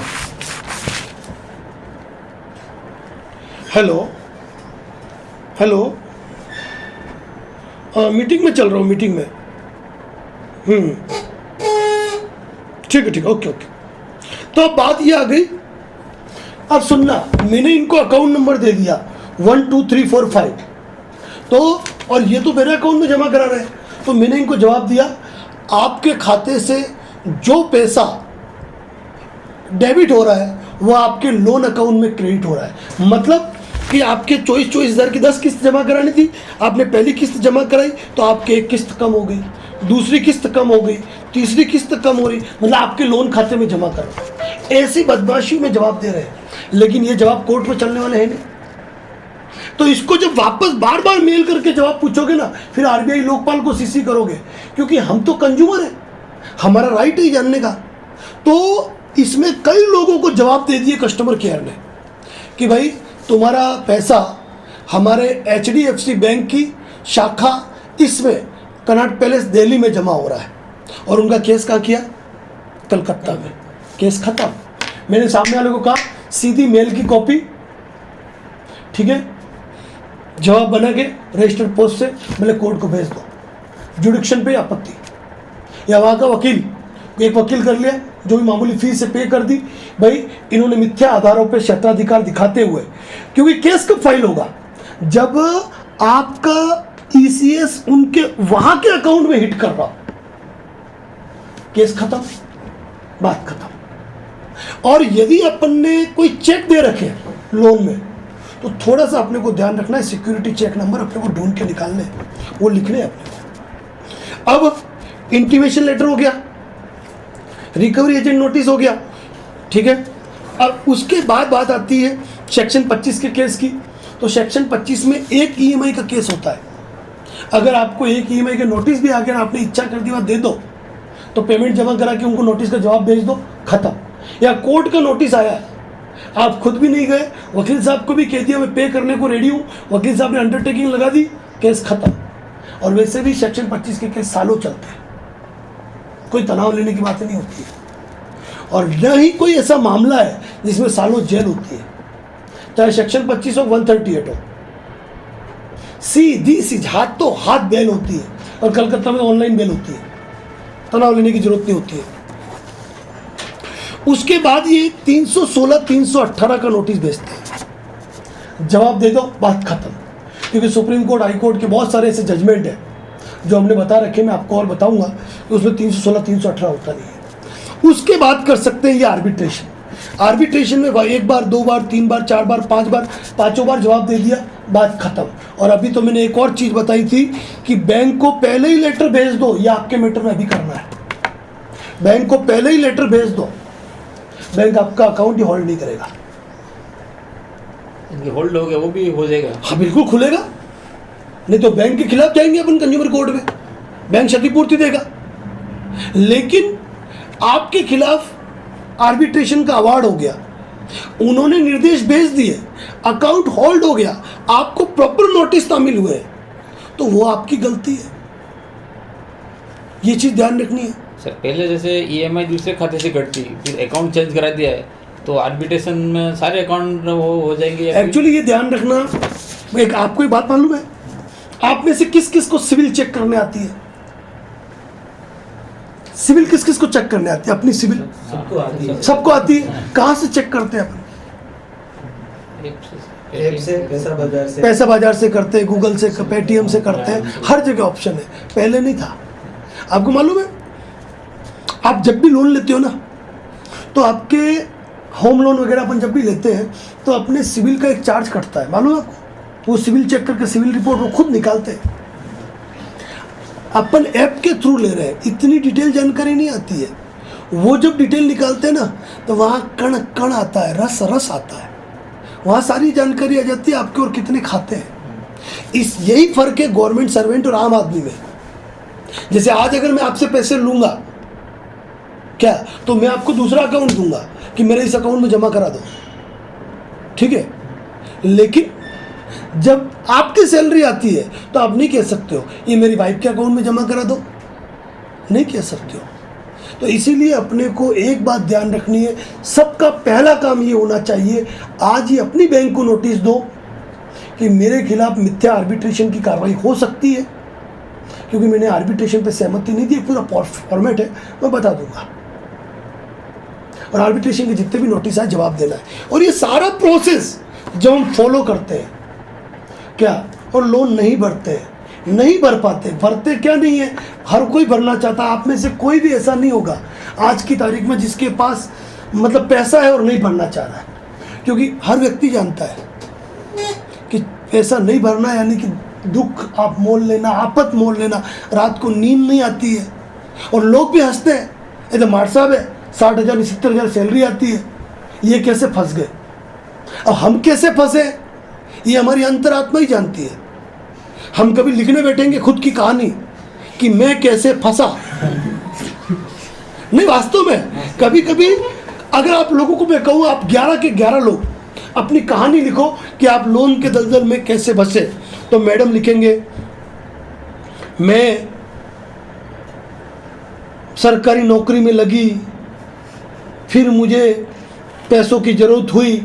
फिर कभी कभी लिखते लिखते जब पूरी कहानी लिखेंगे फिर सोचेंगे अरे यार ये क्या कर दिया मैंने, मेरा लोन तो 35 लाख का है, पर ये 35 लाख गए का मालूम ही नहीं पड़ता ऐसा। क्योंकि अपने मालूम है, अपने मेवाड़ी में कहावत है कि ब्याज के घोड़े रात को भी दौड़ते हैं। हम रात को सोते हैं लेकिन ब्याज के घोड़े रात को भी दौड़ते हैं, और ब्याज से कभी कोई बाहर नहीं निकल पाया है। कई लोग उदाहरण देते हैं, नीरव माल्या, नीरव मोदी, विजय माल्या, सरकार को कोसते हैं कि सरकार ने ये किया। तो मैं एक बात बताऊं, आप जितने लोग 11 लोग बैठे हैं, आप तो सरकार को भी नहीं कोस सकते हो, सरकार तो सैलरी दे रही है आपको। कोविड में सैलरी तो नहीं काटी थी सरकार ने, काटी थी कितनी? 15 दिन की काटी। हाँ तो ठीक है, मैं क्या कह रहा हूँ। तो ये सारी चीजें हैं। अब मैं चाहता हूँ आप कुछ पूछें, क्योंकि मैं तो एक बात बताऊँ, मुझे तो आप शाम तक भी कहोगे ना क्या, तो मैं बोल सकता हूँ, लेकिन मैं चाहता हूँ आपके मन की शंकाओं का समाधान हो। ये सवाल पूछा अभी कैलाश जी नहीं पूछे और किसी ने पूछा ही नहीं है, एक भाई साहब ने पूछे। और बताइए, एक बार चाय पी जाए। आज किस्मत है हमारे चाय वाला है। जैसे आर्बिट्रेशन अवार्ड पास हो जाता है, फिर क्या है इसको वो करने का आगे? देखो आर्बिट्रेशन अवार्ड पास हो जाता है तो आर्बिट्रेशन अवार्ड पास हो गया तो इसमें क्या आगे करेंगे? तो यहाँ तो देखो सबसे पहले तो इनके डिपार्टमेंट को नोटिस जाएगा, सॉरी डिपार्टमेंट को भी जाएगा, बैंक को भी जाएगा। तो एक बार चाय मंगा देना हो तो एक बार तो क्या है, इनके जहाँ सैलरी अकाउंट है वहाँ जाएगा, उसका बचाव करता हूँ मैं, उतनी टेंशन नहीं लेनी। क्या सैलरी होल्ड होगी, फिर क्या होता है कि सिविल कोर्ट में अवार्ड एग्जीक्यूट होने आएगा, वहाँ से एग्जीक्यूशन का ऑर्डर पास होगा। वैसे एक बात बताऊँ, हमारे पास ऐसी ऐसी चीज़ें हैं कि हम यहाँ बैठे हैं, तुम चेन्नई में बैठ के अवार्ड करोगे और हम एग्जीक्यूट होने देंगे? इतना तो हमको आता है, इतना तो हमको आता है। तो वो तनाव नहीं लेना क्या कि हमारे होते हुए किसी के घर का सामान उठा लें। इनके भी आर्बिट्रेशन के नहीं, पर गलतियाँ क्या है मालूम है? एक ये होता है कि मैं क्या कह रहा हूँ, आप क्रिकेट खेल रहे हो, सामने वाला बॉल फेंक रहा है और आप लेके खड़े ही हो, ठीक है, स्टंप उड़ना है, वहाँ उड़ उड़ उड़, तू उड़, मैं तो रन लूंगा। और स्टंप उड़ा रहा है और हम रन ले रहे हैं। बचाव तो करना है ना, बचाव तो करना है। और मैं हमेशा एक बात कहता हूँ कि सामने वाला यदि आपको फूल फेंक रहा है तो आप फूल फेंको, लेकिन सामने वाला यदि पत्थर या पत्थर के टुकड़े फेंक रहा है ना तो सीधी ईंट मारो, जवाब तगड़ा दो।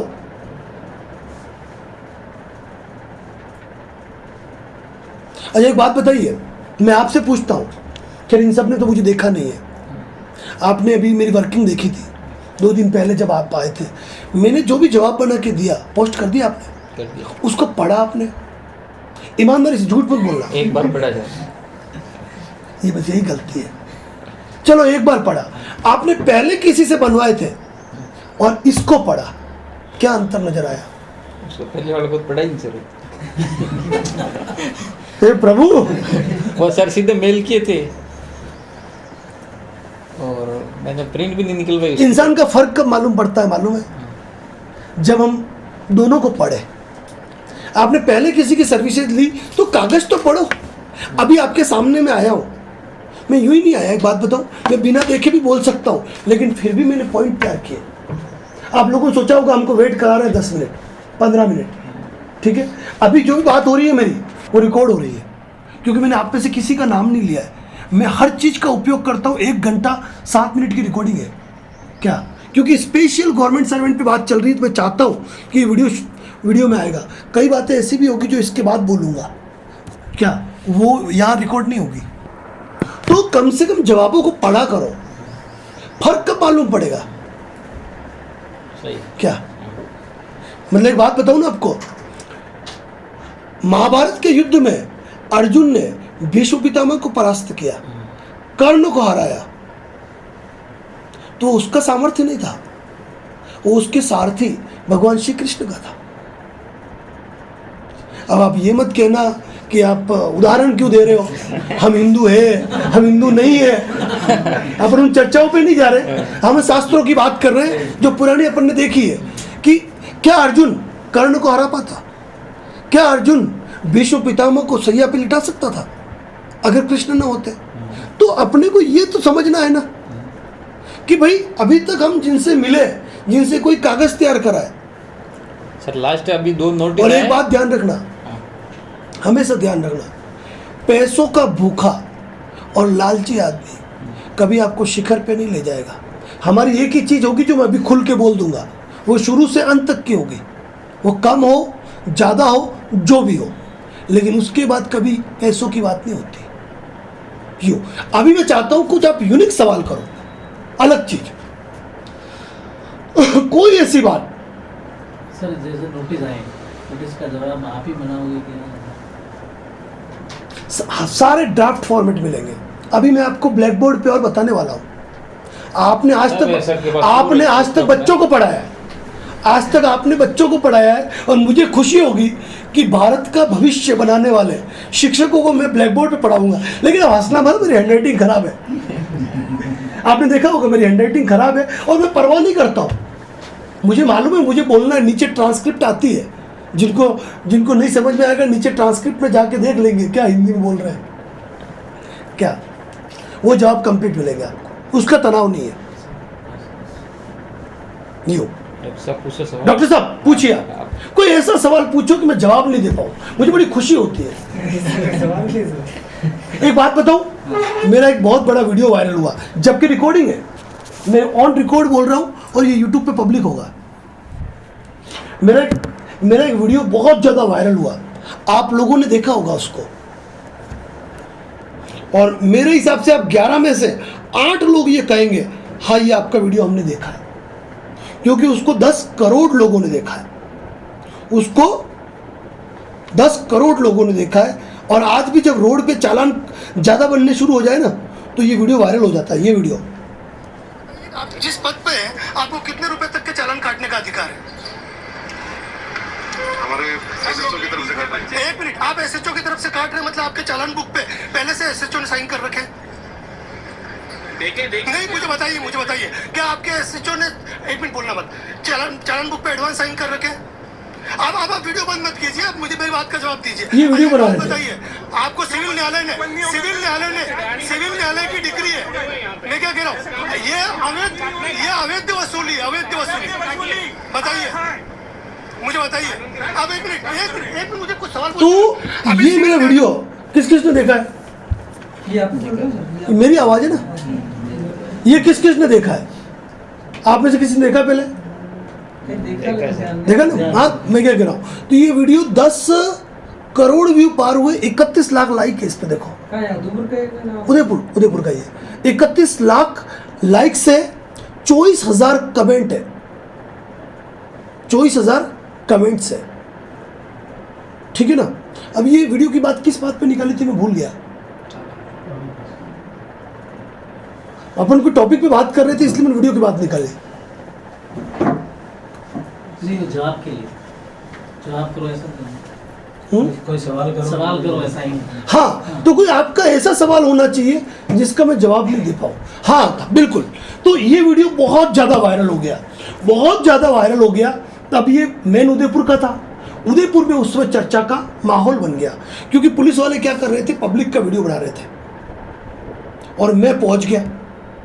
2 अक्टूबर गांधी जयंती का दिन, छुट्टी थी, मैं बीच में ऑब्जेक्शन करने गया। मैं कहा भाई क्यों परेशान कर रहे हो, मुझे कहा तू चल, मैंने कहा मैं चलूँ, ठीक है भाई। मैंने मेरा कैमरा ऑन किया और 10 करोड़ व्यू पार हुए। तो जब ये वीडियो वायरल हुआ तो मैं 1-2 कोर्टों में, 3-4 कोर्टों में मजिस्ट्रेट ने मुझे एक बात पूछी, वकील साहब एक बात बताइए। मैं कहा जी हुक्म बताइए, पूछिए। ये बताइए कि हेड कांस्टेबल कितने रुपए तक का चालान काट सकता है? मैंने डायरेक्ट हाथ जोड़े, क्योंकि मैं धन्य हो गया कि आप मेरे फॉलोअर हैं और आपने मेरा वीडियो देखा। तो सवाल ऐसा होना चाहिए कि उन्होंने मुझे पूछा, मैंने कहा ऐसा तो नहीं सर, आपको नहीं पता। तो उन्होंने एक ही बात की कि हर सवाल का जवाब प्रत्येक व्यक्ति को पता हो ये आवश्यक नहीं है। मैंने जवाब नहीं दिया उनको, मैं कहा मैं नहीं बताऊंगा। मैं कहा आप उपहास में ले रहे, उन्होंने रियल में पूछते रहे। मतलब कम से कम मुझे 4 कोर्ट्स में अलग अलग मजिस्ट्रेट ने यही सवाल पूछा कि आप हमको ये बताइए कि इस वीडियो में आपने जो सवाल किए उन सवाल के उत्तर क्या है। मेरे इस वीडियो में 3 सवाल थे और उन 3 सवाल के उत्तर क्या है। तो मैंने उनको कहा कि इनका उत्तर मैं 1-2 दिन में मेरा दूसरा वीडियो पोस्ट करूंगा, उसमें आ जाएंगे। और 2-3 दिन बाद मैंने वीडियो पोस्ट किया कि किस पुलिस अधिकारी को किस हद तक के चालान काटने का अधिकार है, चालान काटने के लिए क्या गाइडलाइन है, क्या प्रोसेस अपनाया जाता है, वो सारा मैंने एक डिटेल वीडियो बनाया। तो इसीलिए कह रहा हूँ कि आप कोई ऐसा सवाल पूछे जिसका मैं जवाब नहीं दे पाऊँ। लोन के मैटर में कि कानून के मैटर में कहता हूँ, मैं अपने आप को मानता हूँ कि हर चीज़ का नॉलेज रखता हूँ। आप पूछे मुझे। उसके बाद कुछ बातें ऐसी है जो रिकॉर्डिंग बंद होके होगी, वो फिर बात, वो इंटरनल बात है, वो फिर मैं शुरू करता हूँ, वो 15 मिनट की बात है कोई सवाल आपका? सारी समस्याओं का समाधान हो गया मैडम? एसपी सर पूछो। आपका? सर मेरा एक सवाल है कि मेरा जो रिकवरी एजेंट है वो मैंने मार्च में ईएमआई भरी नहीं, तो वो भर रहा है और वो मेरे से पैसे वसूल रहा है और बोलता है कि आप मुझे पैसा नहीं दोगे मैं आपके स्कूल आऊंगा। ये अब आप एक काम करना, आप सीधा व्हाट्सएप पे उनको ये पूछना, आपने अपनी जेब से, बड़ा प्यारे तरीके से शुद्ध हिंदी में उसको समझ में आ जाए, आपने अपनी जेब से मेरी कितनी ईएमआई भर दी, आप मुझसे कितने रुपए मांग रहे हो, सबूत तैयार करने, नीचे उसका जवाब आना चाहिए मैंने इतने पैसे भर दिए। फिर अगला क्वेश्चन, मेरे अकाउंट में आपने इलीगल फंडिंग क्यों की, मुझे इस बात का जवाब दीजिए। इतना स्क्रीनशॉट तैयार करके आप कंपनी की मेल आईडी पे साथ में आरबीआई लोकपाल को सीसी करते हुए आपकी रिकवरी एजेंट ने मेरे अकाउंट में इलीगल फंडिंग की, क्या आरबीआई ने इसके लिए आपको निर्देशित किया है, आप उसके खिलाफ क्या कार्रवाई कर रहे हैं, मुझे उसकी सूचना दें। और फिर आप उसी रिकवरी एजेंट को मेरी इलीगल फंडिंग की है इस मैटर में, मेरे वकील साहब नरेंद्र जोशी उदयपुर, उन्होंने कहा है वो कंप्लेंट फाइल करेंगे, खत्म, खेल खत्म, बस स्वीकार करा देना है। और कोई? सर एक मिनट, हाँ मेरा सर 3 किस्त बाउंस हो गई एसबीआई में, तो उन्होंने क्या पता किसी ने पेमेंट डाल दिया उस खाते में, वो इलीगल फंडिंग। ऐसे मैटर में आप कस्टमर केयर पे मेरे अकाउंट में मेरी जानकारी के बावजूद किसी के नहीं, ये बहुत ज्यादा किसी ने डाल दिया, इसलिए डालते हैं। बात बताओ, ना मेरा मैसेज आया, एक तो इनका प्रमोशन होता है रिकवरी एजेंट का, दूसरी बात होती है इनको टारगेट दिया 10 लाख का कलेक्शन, अब 10 लाख के कलेक्शन में इनके 20-30 हज़ार रुपये कम पड़ रहे हैं, और वो देखते हैं किसके डालूं, किसका कम किस्त है, क्या कितना कम पड़ रहा है, 24,000 कम पड़ रहा है, तो यार मार्शल पे 26,000 की किस्त है, चलो 26,000 जमा करा दो, उनका इंसेंटिव, उनके कमीशन कवर हो जाते हैं। फिर वो बाद में फोन नहीं कर रहे मेरे को, वो करेंगे क्यों? सूचना नहीं दे रहे। मार साहब आगे कूटे तो मैं यूनो पे देख रहा हूँ उसको, किसने डाला क्या है देख रहा हूँ। नहीं, तो ऐसे मैटर में आपको कंप्लेंट फाइल जमा हुआ इलीगल। अच्छा, ऐसे मामले में अगला कोई रिकवरी एजेंट आपसे रिकवरी करने आए ना, पहले तो मुझे ये जानकारी चाहिए मेरे अकाउंट में इलीगल फंडिंग किसने की, ये जानकारी मांगो। यूं फिर वो फोन भी नहीं कर रहे हैं, फोन भी नहीं कर रहे, बस पैसा डाला मुझे फोन नहीं कर रहा है। सर सैलरी विभाग भी काट सकता है या बैंक भी अटैच कर सकता है, मतलब बैंक भी रोक सकता है, विभाग भी रोक सकता है? विभाग को भी आदेशित करते हैं। एक्चुअली गलती क्या हो जाती है मालूम है, चाहे आपका विभाग हो, अब यहाँ पहले बुरी बात आ रही है, ऑन रिकॉर्ड खुला कहता हूँ, चाहे बैंक हो, एक बात बताओ मुझे, आप सभी लोग डॉक्टर साहब आपने क्या एजुकेशन है आपकी? आप MBBS है, ठीक है, आप B.Ed बैचलर ऑफ एजुकेशन? नहीं, मैं तो नर्सिंग है, ठीक है, मतलब टीचर बनते हैं तो बैचलर ऑफ एजुकेशन या M.Ed, डॉक्टर बने MBBS, नर्सिंग का कोर्स किया, क्या किसी कोर्स में आपने लॉ पढ़ा है, कानून पढ़ा है? कानून क्या है?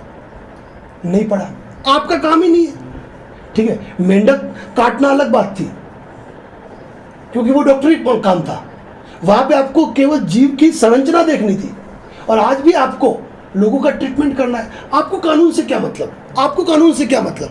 और आप जो टीचर है उनको बच्चों को एजुकेशन देनी है, तो आपको, अगर आप हिस्ट्री के टीचर हैं तो आपको बाबर अकबर हुमायूं से मतलब, मुझे क्या मतलब, सीधी गणित है। अब होता क्या है कि बैंक मैनेजर हो या आपके विभाग के लोग, इनको आर्बिट्रेशन का अवार्ड भी कोर्ट का ऑर्डर नजर आता है, इनको लगता है कोर्ट ने ऑर्डर किया है, भारी भारी भाषा लिखी हुई है, 100 रुपए का स्टाम्प लगा हुआ है, टिकटें लगी हुई है, छापे लगी हुई है। दूसरी बात, आपका लीगल डिपार्टमेंट भी होता है, ये लीगल डिपार्टमेंट को भेजते हैं, तो लीगल डिपार्टमेंट भी जो आपका होता है ना, 100% ही जरूरी नहीं है कि वहाँ पे इतने अच्छे एक्सपर्ट बैठे हैं जिनको हर चीज़ का नॉलेज हो। मैं एक बात बताऊं, आज मैं एडवोकेट हूं, ठीक है, हम खुली बात करते हैं।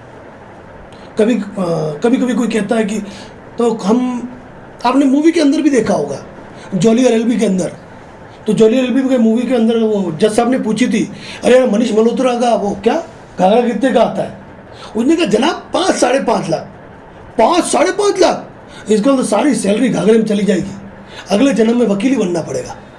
यानी कि एक वकील जज की सैलरी से ज़्यादा ही कमाता है मैक्सिमम, जो सक्सेस एडवोकेट है।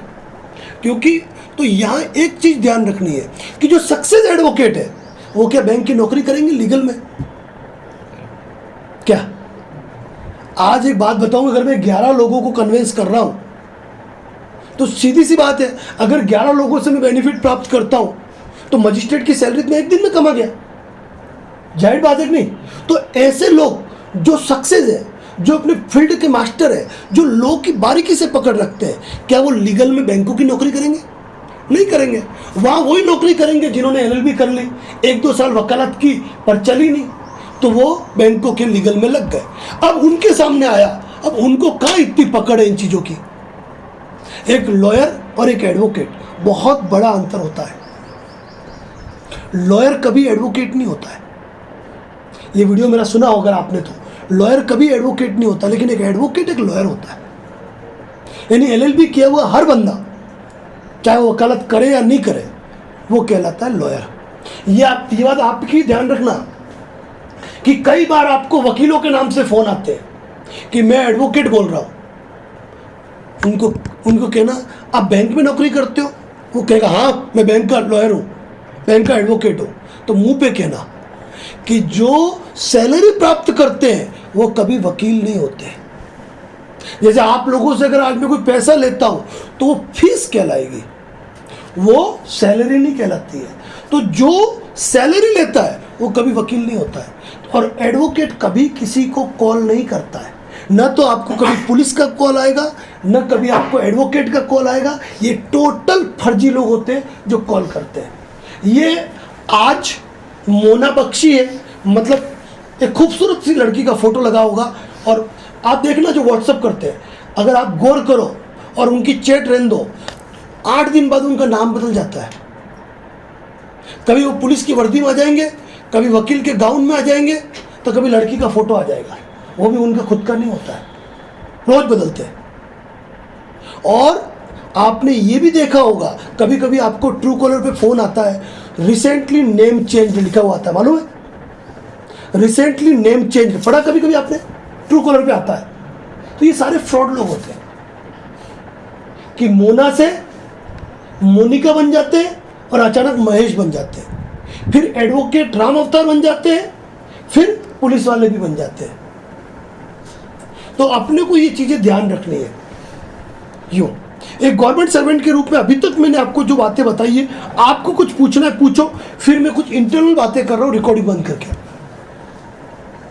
पूछो अच्छा पूछो, एक सवाल पूछे यहाँ जरूर लो यार। सब आ गया मेरे अंदर तक। हाँ यार इतनी दूर से आए हैं, एक भी सवाल नहीं पूछो, एक भी सवाल नहीं पूछोगे। चतर जी पूछो। एक ये ध्यान रखना, आपको ये बहुत कहेंगे गिरफ्तारी वारंट आ गया, वह भेज दो, गिरफ्तार कर लो, यूँ कहना सीधा। मेरे को आया अजमेर से फोन आया कि आपके वारंट निकलने वाला बीमारी। अरे वाह, निकाल दो, मैं घर पे हूँ, एक काम करो टाइम फिक्स कर लो, आप कितने बजे आओगे, मैं उतने बजे मिल जाऊँगा, टेंशन नहीं लेना। अगर आप बाहर ही एक बार सेटलमेंट कर देंगे तो अदालत के अंदर जाने पर मामला फिर लंबा हो जाएगा। यूँ हाँ तो लंबा होगा, हम चाहते हैं लंबा हो, हम तो लंबा चाहते हैं हमारे सेटलमेंट हो। हाँ और कुछ नबीलाल जी पूछो।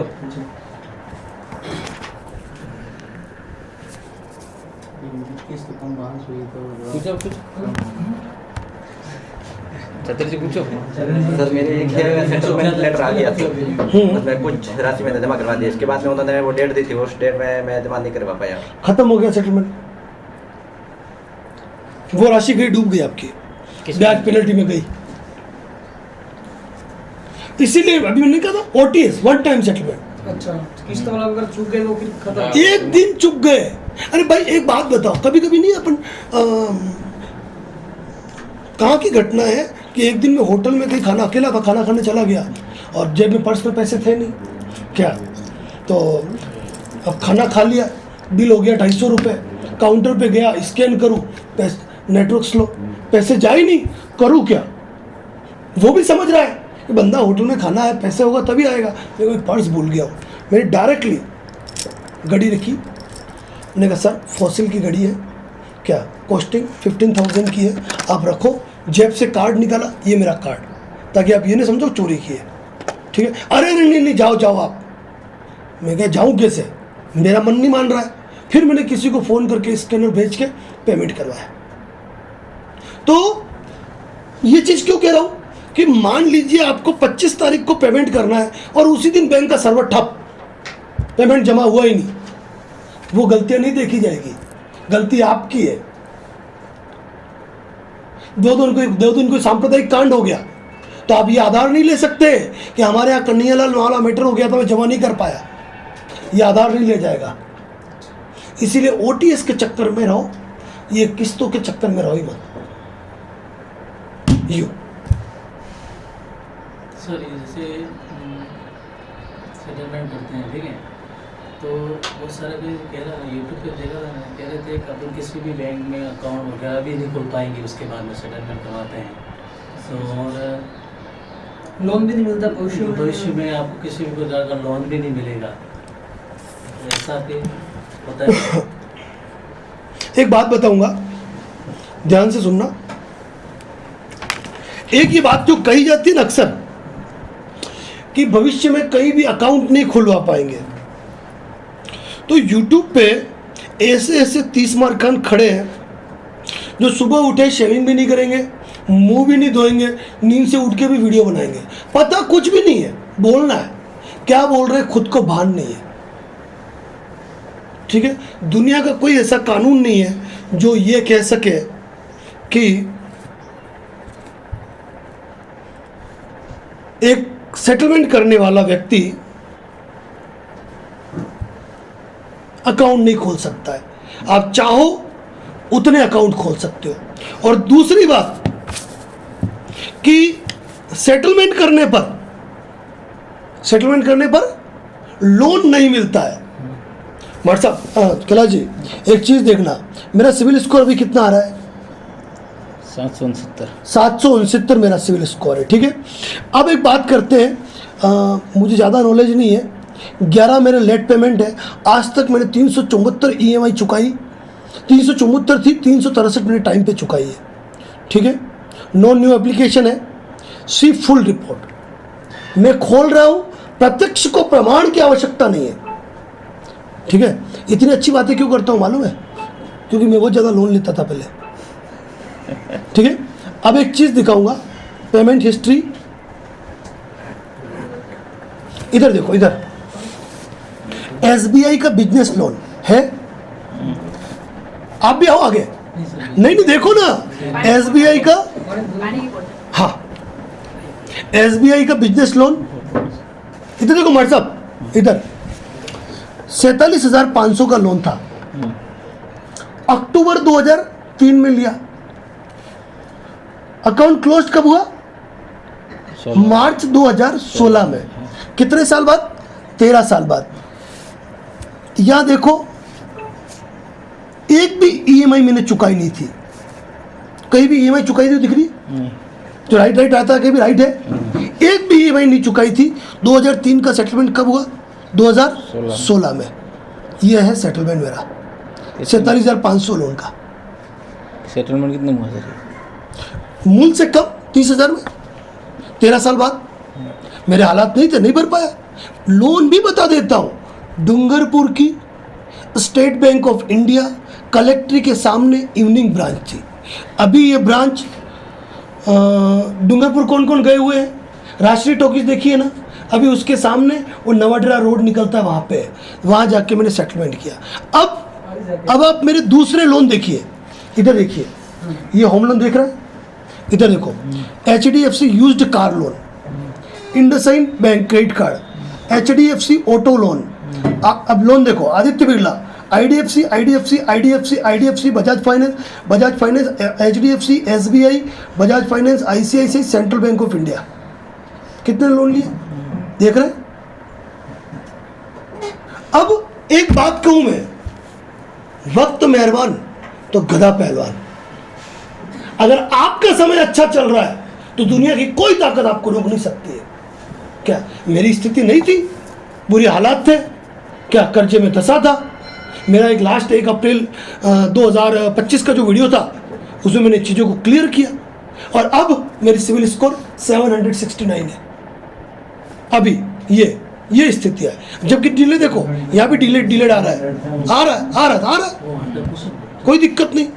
तो सुनिए, ये जवाब एक होता मैं मुंह से जवाब देता, एक होता अब किसी को ये भी लग रहा है कि ये झूठ तो नहीं बता रहे, तो बैक करता हूँ।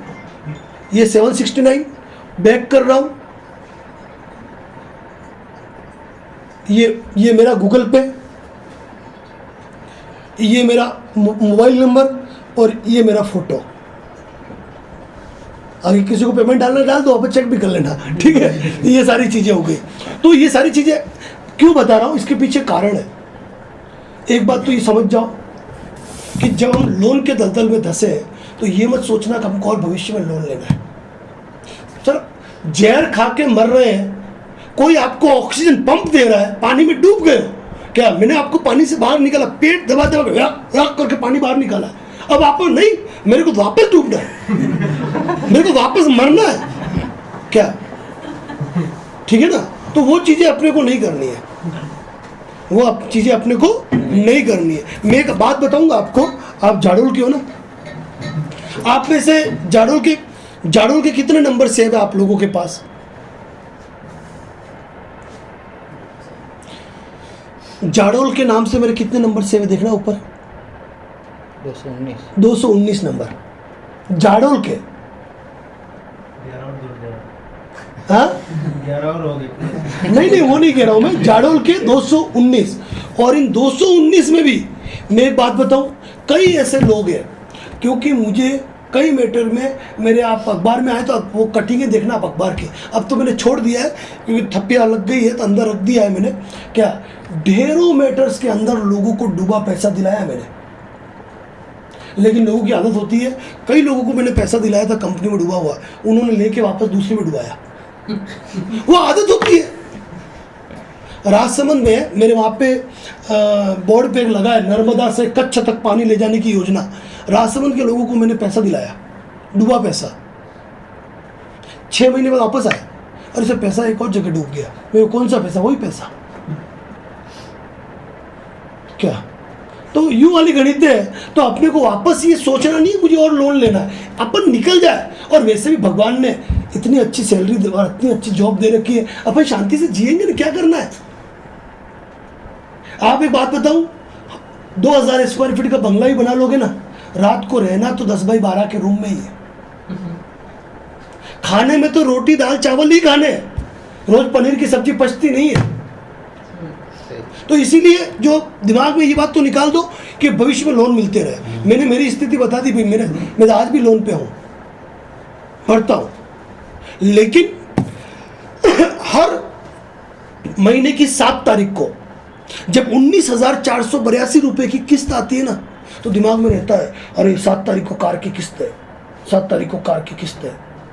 यहाँ वजन पड़ता है, यहाँ वजन पड़ता है। हेलो, यहाँ सर,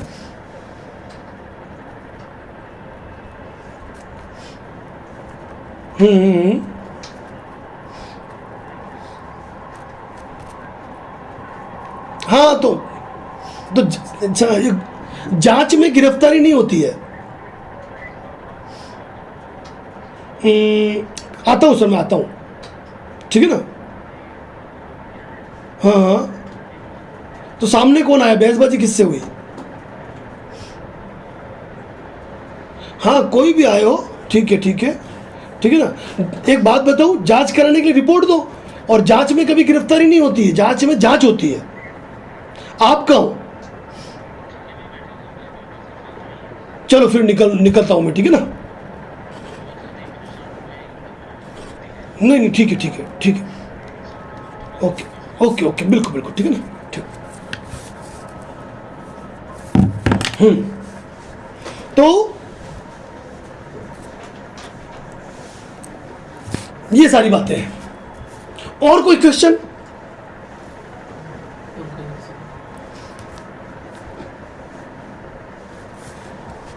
तो मेरे सर इसमें ये वापस सेटलमेंट लेटर कभी निकलेगा, फिर टोटल बनना पड़ेगा? बिल्कुल निकलेगा, लेकिन उस समय वापस आप ओटीएस पे ही जाना, अच्छा, आपको ओटीएस पे ही जाना वापस, ये चीज ध्यान रखनी है। और कुछ? फिर मैं इन बात